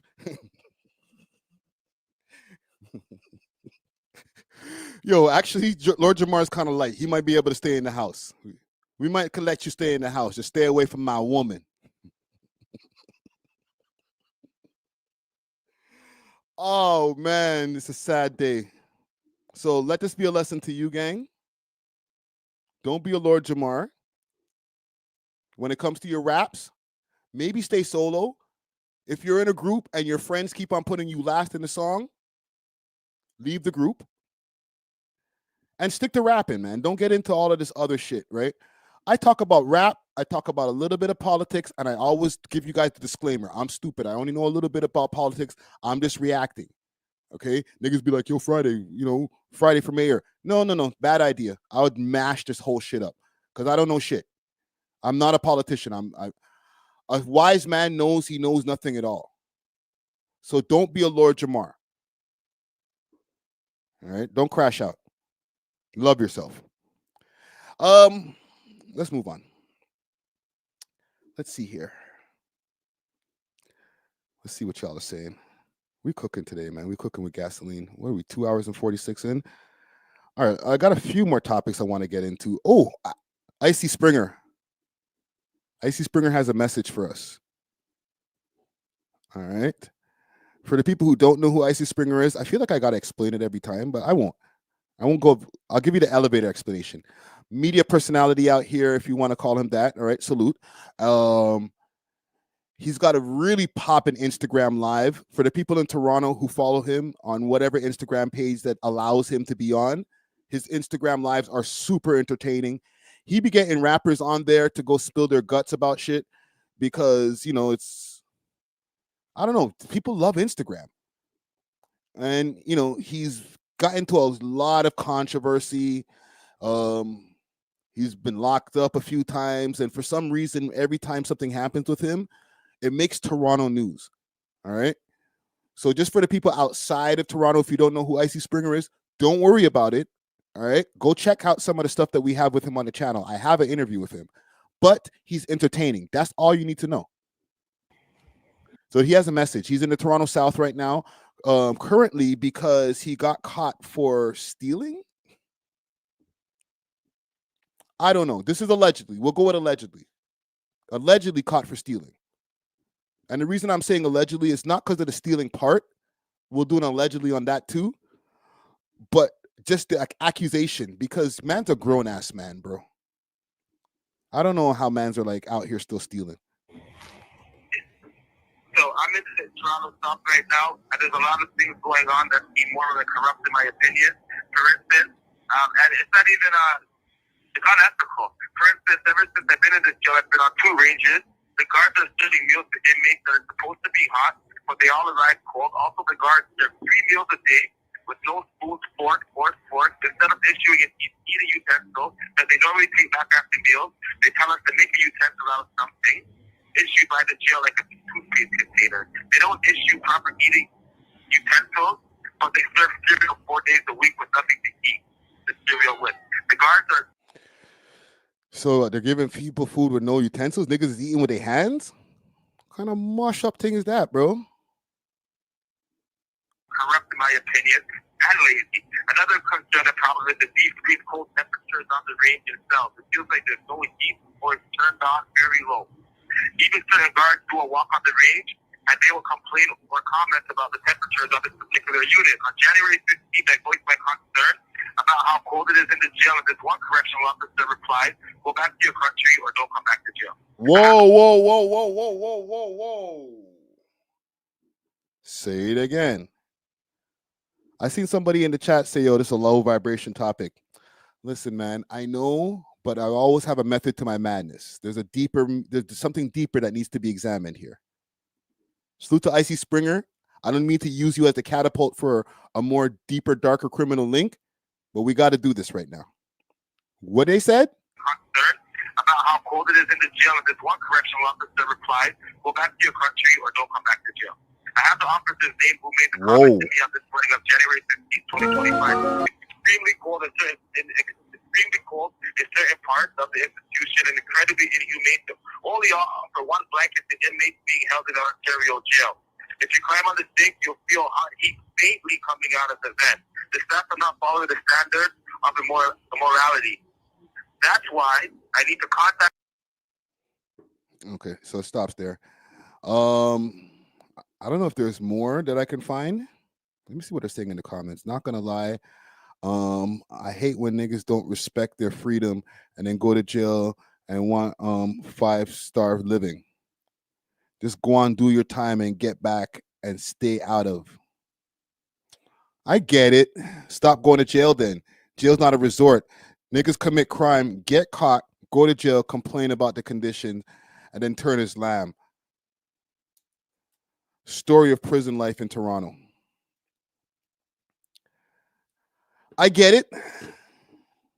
Jail is not a resort. It's not supposed to be, oh, you go there and, yo, so what? I can't get the jerk chicken. Can I get the oxtail instead, fam? Like, no, you don't get choices like that. Okay, it's jail. But no utensils, inhumane levels of cold where the guards are complaining. They're probably doing 3 to a cell or 2 to a cell. 2 to a cell is cool, but once they start getting to 3 to a cell, you know, back in my day, when I was doing some time over at the Dawn, they were doing 3 to a cell at one point. And then people were getting time off, like, or getting 3 for 1 or 2 for 1 back again because they had gotten rid of 2 for 1, right? Each day of your time being considered for 2. If you had 3 men in the cell, then you're getting 3 for 1 because at this point now it's inhumane conditions. They tore down the Dawn jail and they opened the Toronto South over there in Etobicoke. And this is one of the super jails. But it doesn't mean that they're not going to be dealing with a bunch of inhumane conditions in the super jail neither. Okay? And yes, I understand it's jail. But it doesn't mean that you could just get away with people treating people like they're not citizens. Okay, you got to give people their 3 meals. Give them a utensil so that they can eat the meal with. Like, and I'm sure there's worse. The reason that they also put everybody in that super jail or started putting people in that super jail and they built that is also for security reasons, right? Because once upon a time with the Dawn jail, the way that it was built up in the tier system where it's like a long range, a tier where it leaves a lot of blind sides. Okay, I'm explaining to y'all a little bit of what they call quote unquote jail culture and shit like that, right? When you got those long tiers with a bunch of cells just on one side, and they would have a camera on one end and a camera on the other end. Okay, but there's only so much that you can catch. The cell that's completely at the end, cell 18, not on the camera. So once you go past that cell, past cell 17, you're getting into uncharted territories. At the end of these ranges, and this is once upon a time, and I'm sure in the United States, and there's probably places in Canada who still have that system. Maybe I can pull up what it used to look like to bring my point home here. Dawn Jail, Toronto. I'll show y'all what I'm looking at here. I will show you what I'm looking at here. Let's go to Googles. Let's do some Googles. Don Jill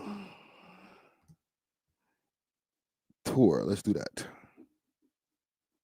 Is there a video?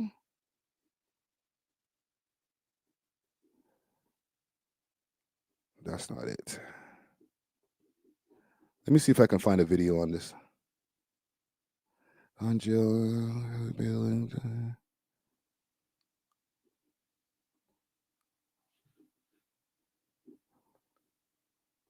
Because they started implementing what they have is the range of Toronto's underbelly sort of thing, right? But okay, so this is the being torn down in the torn down phase, but this is the beginning in the cage where people come in. This door back here is when you're coming in from the elevators or whatever. This is the cage where like you let people in, and then this is cell 1, and then there would be a camera that would be able to catch anything from cell 2 to all the way over. Debtors were people that owed money, and in a lot of pre-20th century prisons, they would be thrown in, which was kind of a catch-22 or a vicious cycle or whatever. This cell was always at the end of the cell blocks. So if you guys want to follow me to the end of the cell block, you'll notice that there's a slightly larger cell. That was used to house innocent women and children, the families of debtors. Right here at the back is where the showers used to be.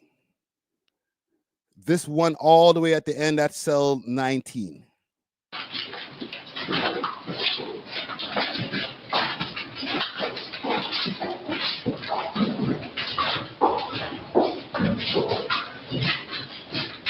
So for anyone that missed it, this cell was used to wives and children as people that didn't. They used to keep wives and children in this jail. That's crazy. That's some super extra historical shit. I want to see what it looked like when.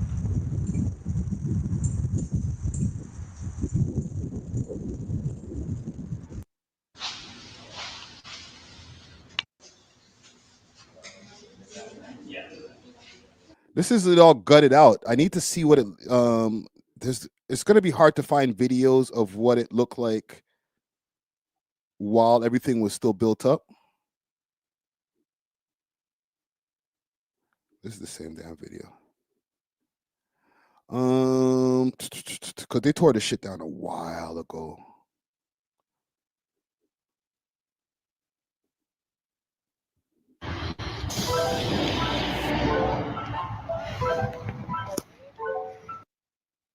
An inmate had contributed. Okay, here we go.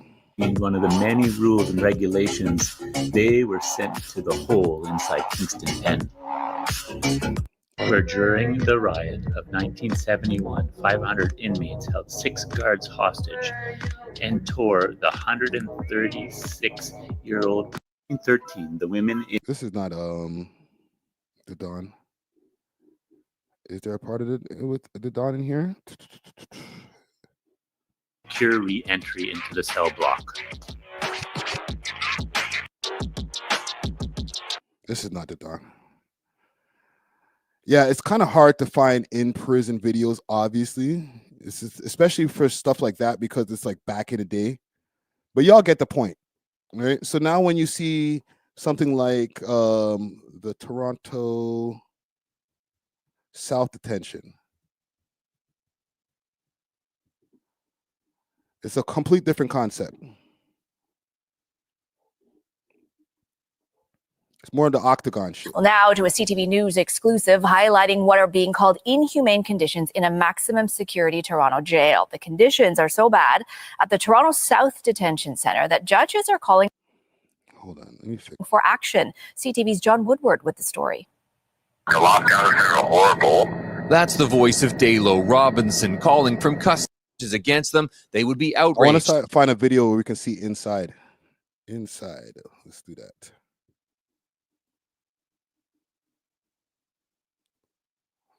Right here.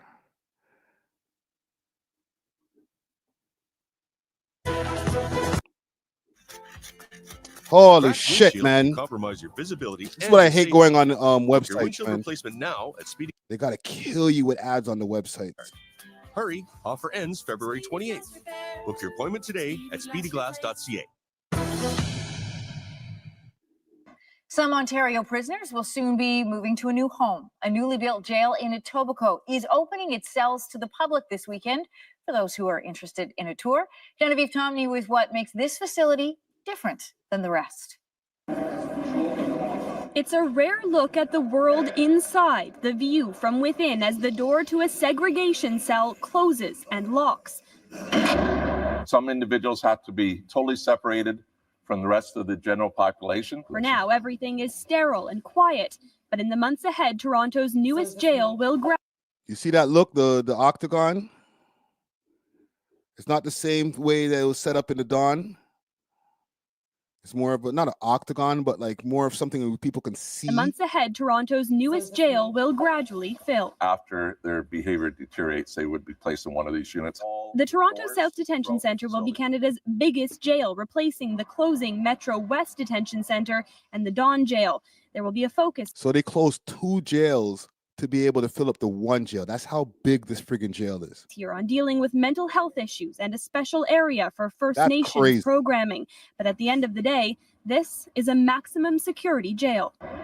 Inmates here aren't actually allowed to go outside, so a small space like this and some open windows up there are the opportunity to get fresh air. The goal is to protect everyone, inmates, guards, and the public. We have to look after health and safety and also the security of the institution. No doubt there's a reputation to overcome. The Dawn Jail has been the scene of prisoner stabbings and mass riots, one just last month. Critics have sounded the alarm over serious problems with overcrowding. In some cases, 2 and 3 people to a cell.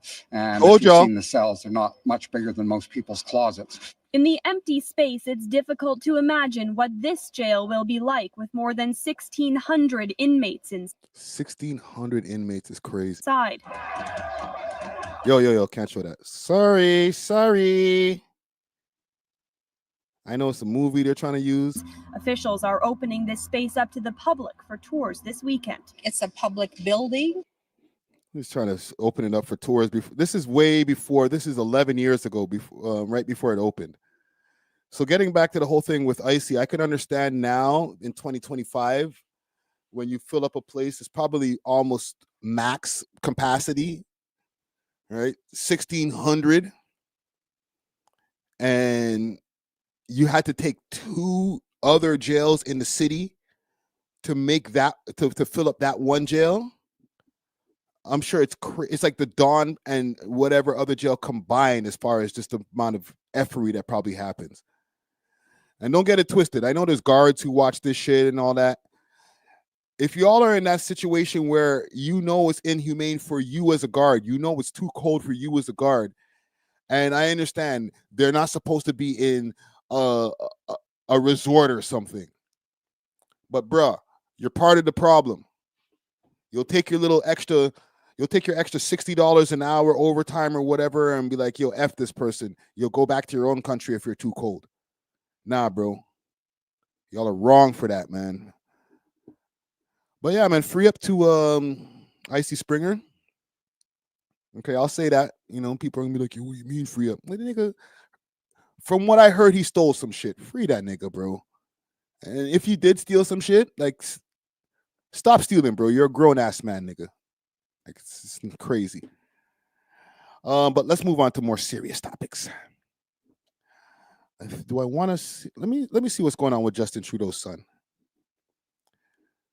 Y'all know Justin Trudeau's son is an R&B singer? Did you know? I started seeing posts last week, and at first I was like, is this nigga a rapper? And then they're like, no, R&B singer. Let's pull up something. This is courtesy of The Social CTV. All right, some gal show. But Justin Trudeau, who's currently resigned, right? They're looking for a new liberal leader as we speak. And his son decided, and I think this has been something that he's probably wanted to do for a while, but probably couldn't do because his dad is the prime minister. So you don't want to be an artist especially in that hip hop and R&B world with all the niggas, where anything bad can, you know, affect your dad's public view and, you know, his public image. So Prime Minister Justin Trudeau's son, Xavier, made a big announcement on Saturday. No, he's not running for office. Don't worry, everybody. He's making music, and he dropped this teaser for his R&B track, Till the Night's Done. Take a listen. There we're just, okay. Okay, so there's no sound, so that was a big tease for nothing. Thank you very much. You do have to listen to it. You got to go and listen to it. All right, so could Xavier be the next Shawn Mendes? Ooh. Oh, no, you guys are... Okay. That's about as much as I can take. Let's go look him up. Xavier Trudeau. Yo, the SEO's strong. That's wild. What does bitch say the name of the show? What's the next topic? You guys ready? All right. So music, and he dropped this teaser for his R&B track, Till the Night's Done. Till the Night's Done. Let's see. Till the Night's Done. Let's see. Till the Night's Done. Can we hear the teaser?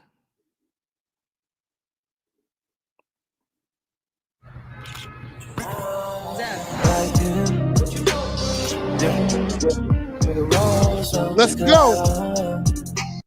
Trudeau gang, let's go. Lib gang, let's go. No.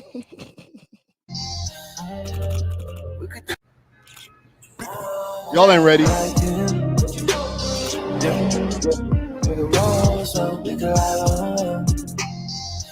Sounds kind of Drakey.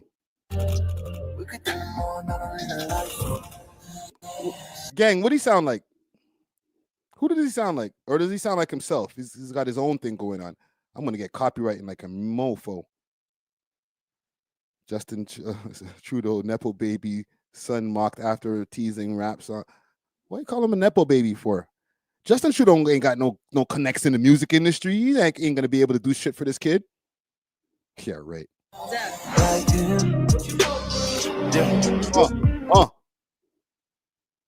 What does it sound like? Benzo Gang says groomed. McNasty says it sounds like Trizzy. He does sound like he kind of Drake-ish. He's Draken, right? Old John Crow, he says he's Draken.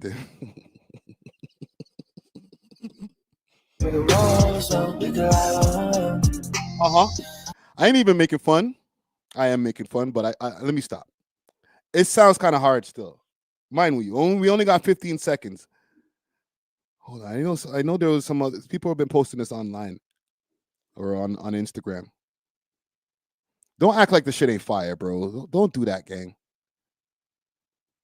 I know because it's Justin Trudeau's son, automatically it's like, shut the hell up. Shut up. Ain't nobody trying to hear you, bro. You got to give it a chance. I know his dad's a pum-pum. Let's not get that twisted. Did Keep Six post about this shit?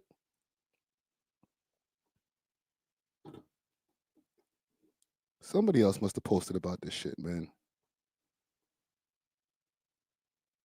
Did I miss the post? What the hell, bro? You telling me you ain't post about Justin Trudeau's son? You're crazy. I must have missed that shit. You're missing out on the fire. You're missing out on the fire, broski. Niggas need to get onto that Xavier Trudeau early. Yo, Xavier, if you're seeing this, pull up, fam. Let's get an interview going on, man. Early. Let me see. RTN must have posted this shit. Damn, Keep Six, you're hating, bro. How you hate on the future, bro? The future of music. Oh, there we go. Oh, this nigga's, oh, you got a next son who's a hooper.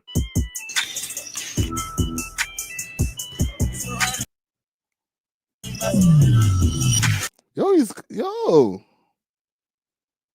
That's how Justin's youths are going on. Listen, man, even a waste you can make some good kids, right? I can't believe these guys are not posting about this shit. You guys are crazy. Maybe Toronto rappers posted about it. Damn, am I the only nigga talking about this Justin Trudeau and his son?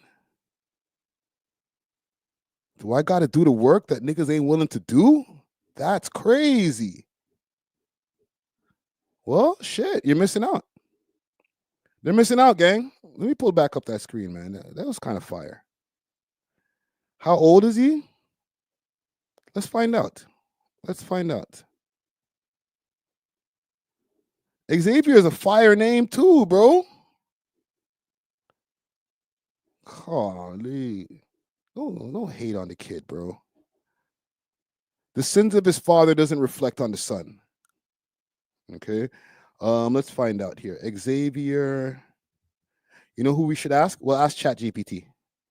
We'll ask ChatGPT. Xavier Trudeau. We'll find out about Xavier. We're gonna do the knowledge and see if he's the next thing. I'm gonna post him, man. I'm gonna start sucking up from now. All right, get me my feature, my Xavier Trudeau feature. Jesus Christ! All right, ChatGPT. I'm not signing back into that. These guys are hating. Niggas don't want to see greatness, man. Xavier Trudeau age. Let's see how old this youth is. He's 17. That's not real.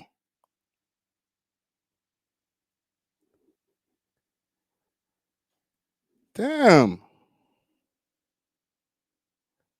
Is that correct? There's no way. Let me go back to the song here. I want to see what he's saying in the tune here.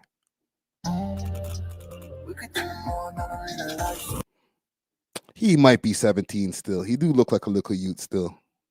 Let me take it easy. I'm not dissing. The shit is fire. Your dad's a wuss. You're cool, bro. Is that inappropriate to tell this 17-year-old that his dad's a pussy? He probably heard it before.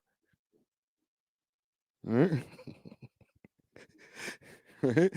He's probably heard all types of shit rolling with his dad. Eggs getting thrown at them. I hate you. You destroyed my country. Ah! It's like, Dad, why are they so mad at you?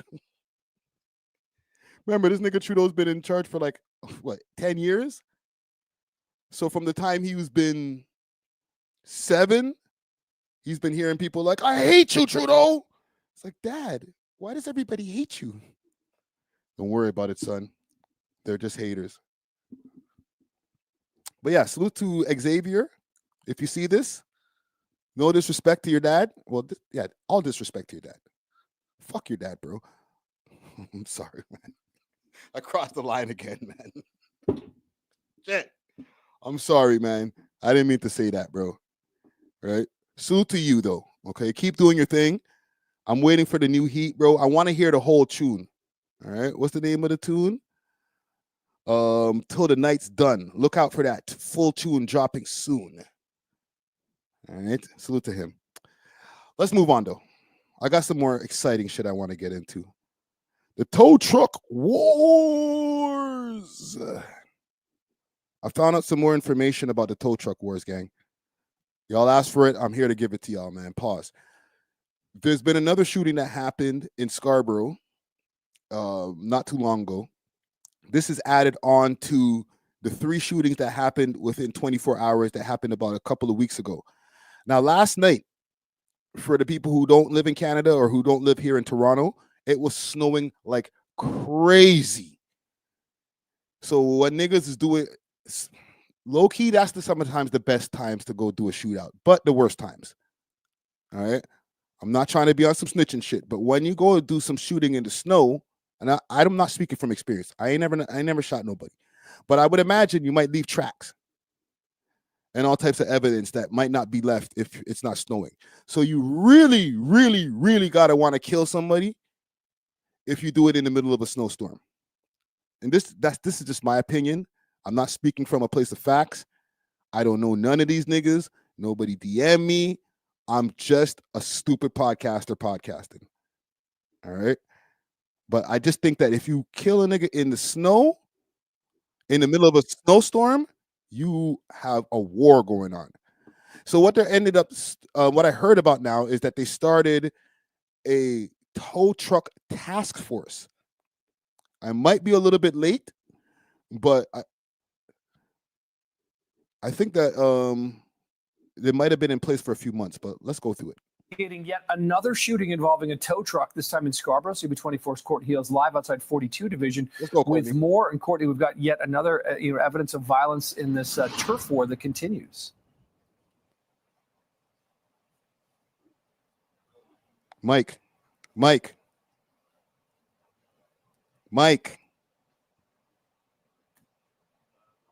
Microphone. Yo, why did they have this on YouTube? You know you can go into YouTube Creator Studio and cut this out, right? I hate that thing.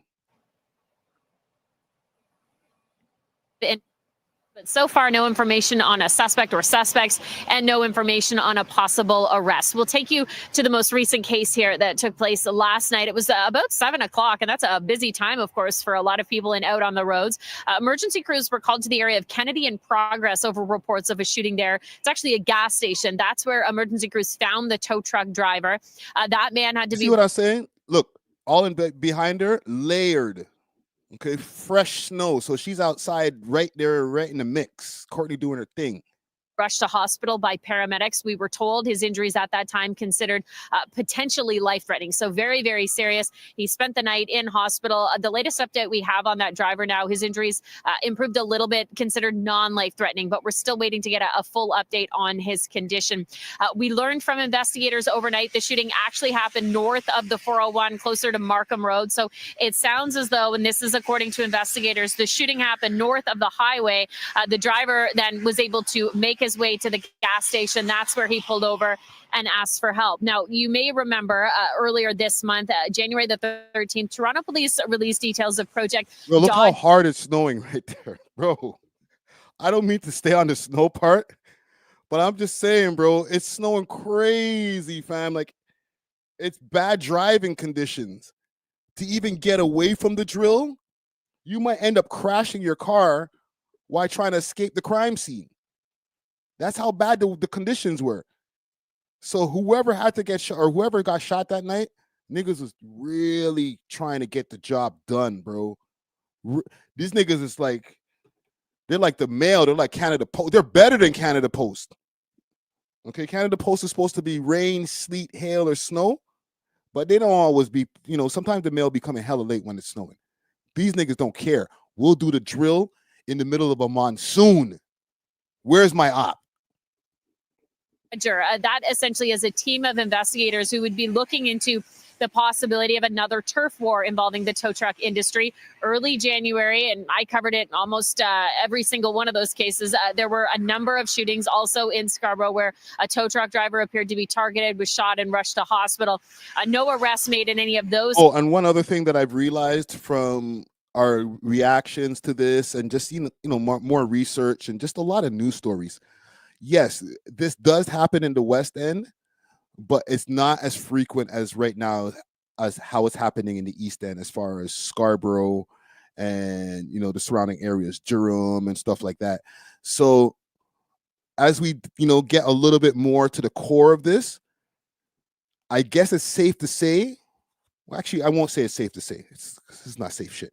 But for the most part, it's safe to say that this is a turf war that's happening in the East End.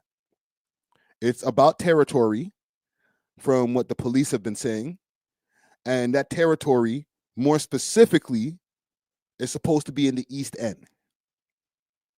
All right. This is just more information that I've been finding out through all of our research here. cases. And shortly after we received the update from police that they would be assembling this team, this is essentially a team that would be in this area, in critical areas of the city, to show their presence, but to also be able to respond if there was any sort of criminal activity. And again, officers pointed to the fact that there could be some sort of turf war going on, and they would be getting involved to try and ensure something like that doesn't happen again. We'll stay in touch with police this morning, Nick, see if there's any more updates on this case, maybe surveillance video or more of a suspect description. And of course, if we get that, we'll share that with you. Over to you. Absolutely. Okay, that is Courtney Hills live outside 42 Division Court. Thank you. Okay, so from what we see here, yes, there's obviously a turf war going on, but like I said, it's a little bit more specific. They're in the East End fighting for territory. From what the police have been saying, I can't say for sure, but from what the police and different news reporters have been saying, it's been an East End thing, yeah. You know what I mean? For all my East End people, it's a Scarborough thing. So now they've implemented a new task force to tackle violence linked to the tow truck industry. I'm surprised this has so little views.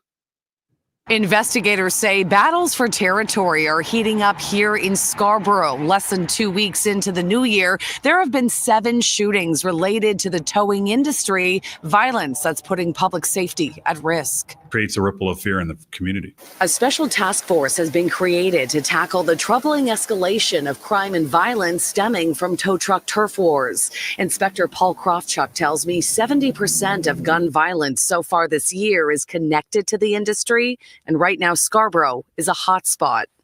It's a small group in the 70% of the gun crimes, their gun violence that's happening in the city is connected to the industry. Do y'all hear that shit? 70%.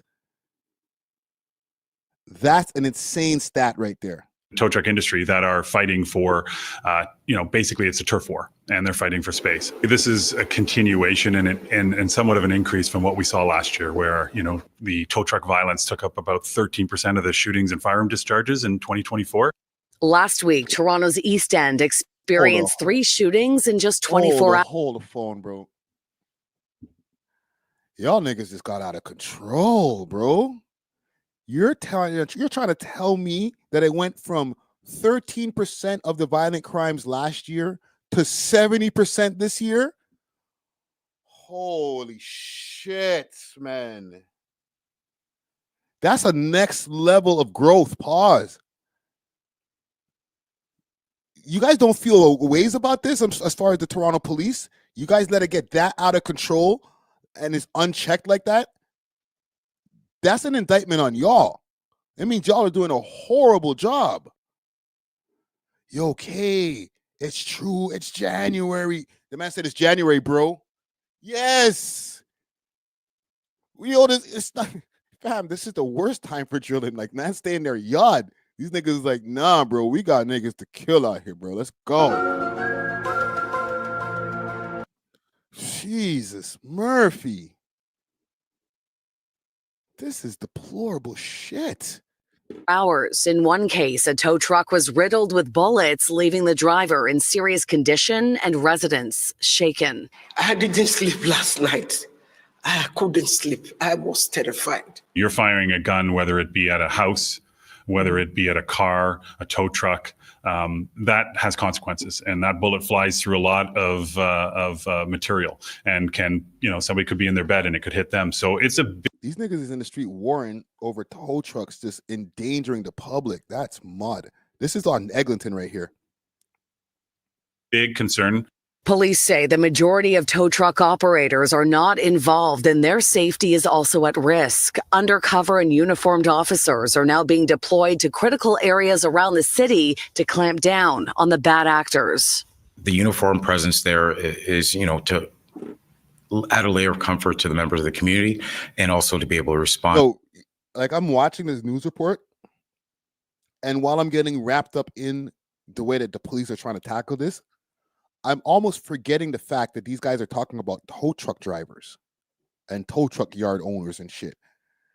I'm thinking as I'm getting lost in the piece, that they're talking about this niggas is on some, drug turf and, 2 rival gangs are having an ongoing war and, just the violence has just been crazy. We're talking about tow truck drivers right now. Like tow truck driver is synonymous at this point in 2025 as far as Toronto goes. I can't speak for everyone else. Let me know in your state, in your province, how it is for you. But for us, tow truck driver is synonymous with gangster. It's the same thing. Tow truck driver means you might have a gun. Tow truck driver means my car has been shot at a few times, but it's cool. This is part of the game. Tow truck driver means they ran up in my spot a few times and tried to kill me, but that's just part of my job. Like, I don't know if this is what the average tow truck driver signed up for back in the days, but now the way that they're making it seem, it's like there's no tow truck driver that's just doing their job and just trying to feed their family on some regular shit. You're literally signing up to do organized crime.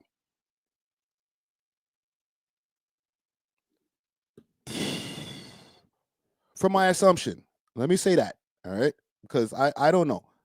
But the way it's looking, it just looks like none of y'all niggas is just running a regular tow truck yard, because everybody's liable to get shot if you got a tow truck. I don't care how many millions of dollars I get, I am never opening up a tow truck yard. You are sick in the brain. And exclusively to these incidents of extreme violence. Automatically, you jump into the tow truck game, now you're a target. Right? I got a couple of mil. You know what? I'm gonna put I'm gonna put 500,000 on a tow truck yard and get into the game. Try to flip my money, get into some good investments, some healthy investments. No. Now you've just jumped into organized crime. You don't even know it. You don't even know, on some Rick Ross shit. Now you're just waiting for people to come back with cars and shit, and your drivers are coming back with bullet holes in them and shit. You're just trying to make an honest living. Nah, bro. There's no way. I'm sorry. There's no way anybody who's signing up for a tow truck company or to make a tow truck company doesn't know that they're getting involved in some shit. Not with the way that they're showing this shit at this point. It's crazy. The crackdown is being dubbed Project Dodger and comes on the heels of last year's tow truck task force that resulted in the arrests of 6 people and almost 200 charges related to a homicide and 13 shootings. We don't want just a short, term stopgap. We want to put an end to this, and part of that is starting with this project team. The fact that they have to make a whole task force for the tow trucks means the drug game is this basically intertwined in the tow truck game, because they don't even care about the 70% of the violent shootings that have happened in Toronto are coming from the tow truck wars. Who even cares about the other 30%? What are they coming from? Other gangsters? Y'all be worrying about these little kids out here. Oh, these kids, they got the block so hot. It's so crazy. No, they don't. No, they don't. They're only making up for 30% of the shit. Even those idiots that were at the studio jumping around with the guns that got arrested and had the shootout for 100 shots, they're literally making up only 30% of the shooting that's happening in the city. The tow truck guys are making up for the rest.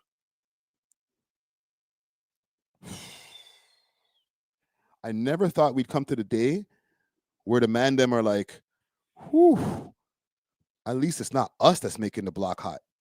Don't get me wrong. I know enough of the man them are in the tow truck game too. However, it's a whole different game. Y'all, you little drug dealers and gangbangers out there doing your thing, you're all small fries. You only make up 30% of the violent crime out here in Toronto. Go get yourself a tow truck. Get into some real big boy crime, bro. All right? That's where we're at right now. Oh, you a gangster? Oh, you going OT? Pfft. Small crime nigga. You little OT, little nigga crimes, little nigga pennies. Wonder World Earth says 30% is too much, bro. Bro, it's better than 70%. I thought that, niggas getting it in the street was making up for most of the gun violence. I was wrong. It's the tow trucks. It ain't us. It's them. They're the ones doing all the shooting. I'm surprised. Mind you, 30% is still a lot. I don't even think, and you know what? Let me put that back on the screen. 30% is an assumption. We probably don't even make up the rest of the 30%. They're just saying that the tow truck war that's happening is making up for 70%. We might only be like 10% of the shit. Some of the shit might be self-deletion. Another percentage of it might be accidents and different things like that. We might make up for like 15% of that 30. Think about that.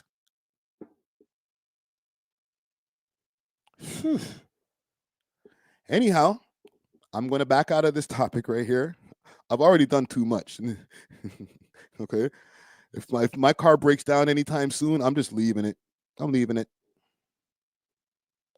Yo, you need a tow? No, I'm good. I'm good. I'm actually leaving it so fast. I'm getting the hell out of Dodge so quick that you don't even know it's my car. I don't even want a tow truck driving past me and making my face out and be like, ain't you that nigga from the podcast? I think I seen your live stream. I'll give you a tow. No, sir. No, sir. No, thank you. My car's fine, actually. I was just taking a little breather. You know what I'm saying? Try to use my cell phone. I didn't want to drive and text at the same time. It's fine. Keep going. Keep going. Get the hell out of there, bro. I'm getting towed from none of these niggas. Anywho, the last thing I have on my list,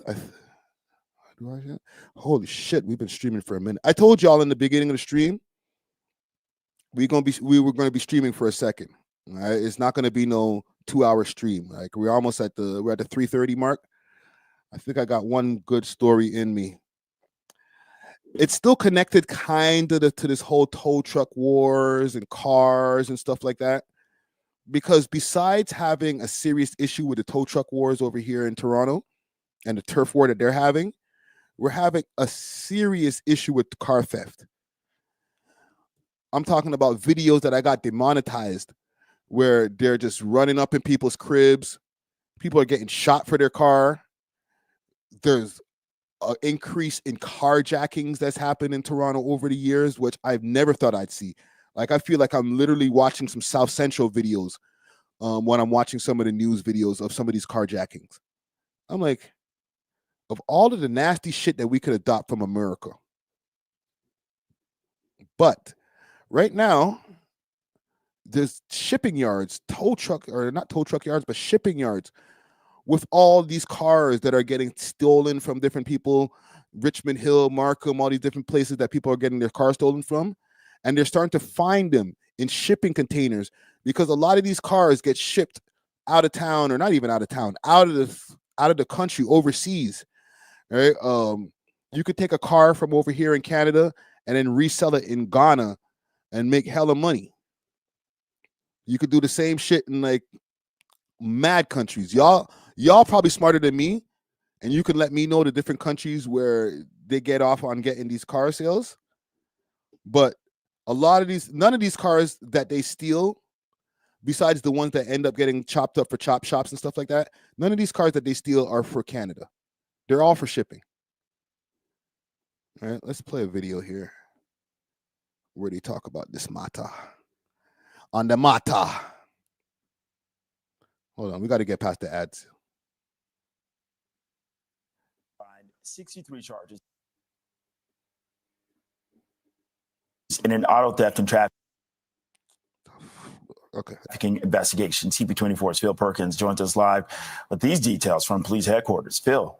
Well, 6 people are facing a combined 63 charges in an auto theft and trafficking investigation. CP24's Phil Perkins joins us live with these details from police headquarters. Phil. Hey there, Bakari. Yeah, this investigation was definitely a process. It started back in August, and for what we understand, they found a shipping container in September, and just last Friday, they arrested 6 people and uncovered over a dozen cars. For more on this, we're joined by Inspector Joe Mattis. Again, it was a process. I guess just walk us through this entire thing. It started back in August, and so what led you to these 6 arrests and 63 charges? Correct. Thank you very much. 63 charges. In August, Jeez. the Toronto Police Hold-Up Squad commenced an investigation into auto theft, which also led to an investigation into the trafficking of the stolen vehicles.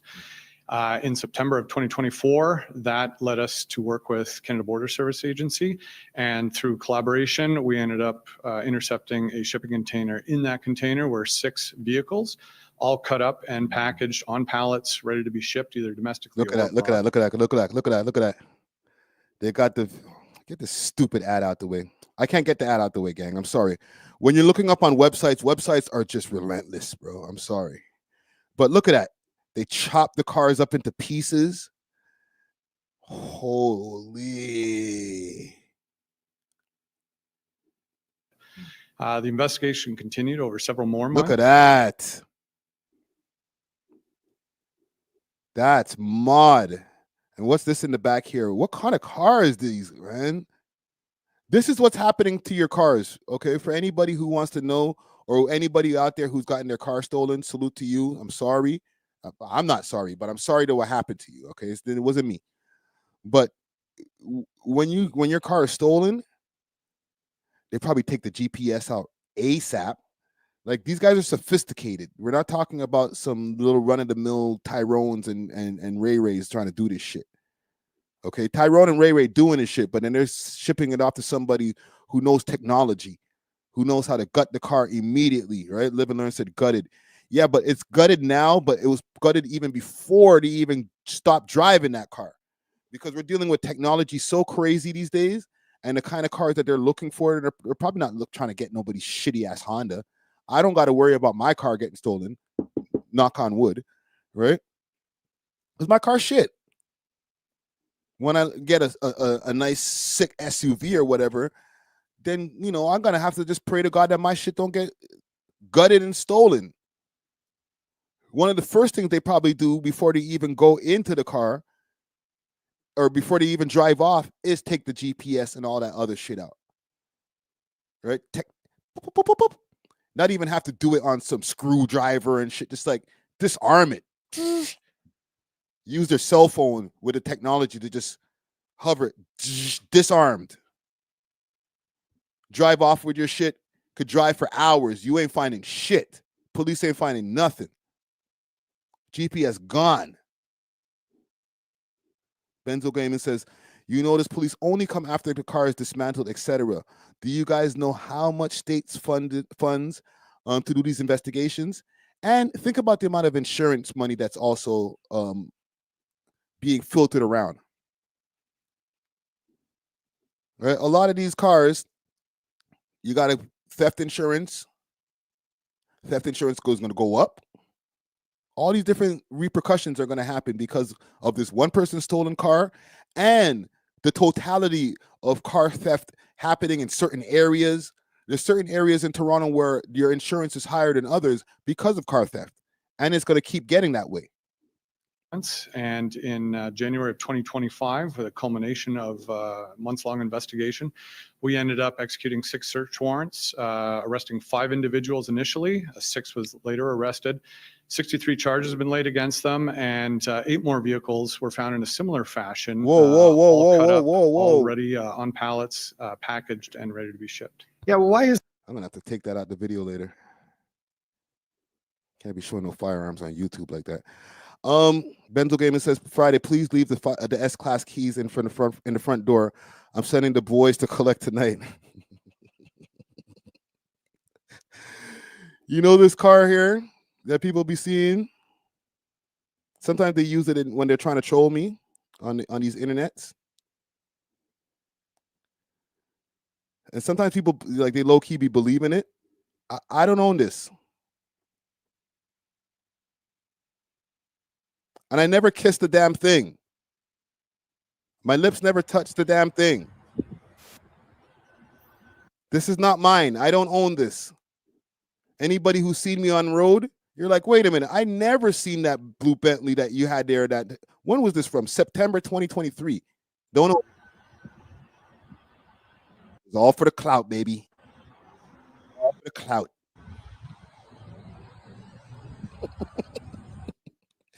I don't got to worry about nothing. Ain't nobody stealing what I got in the driveway. Ain't nobody taking shit. It's safe. Don't believe the hype. All right. Don't believe the hype. When I think of it being shipped overseas, I think someone's gonna purchase the whole vehicle. So in Ooh, look at all of that. this case, were they going to be sold for parts?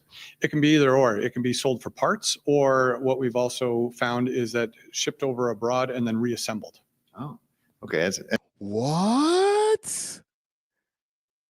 Sick when they do that.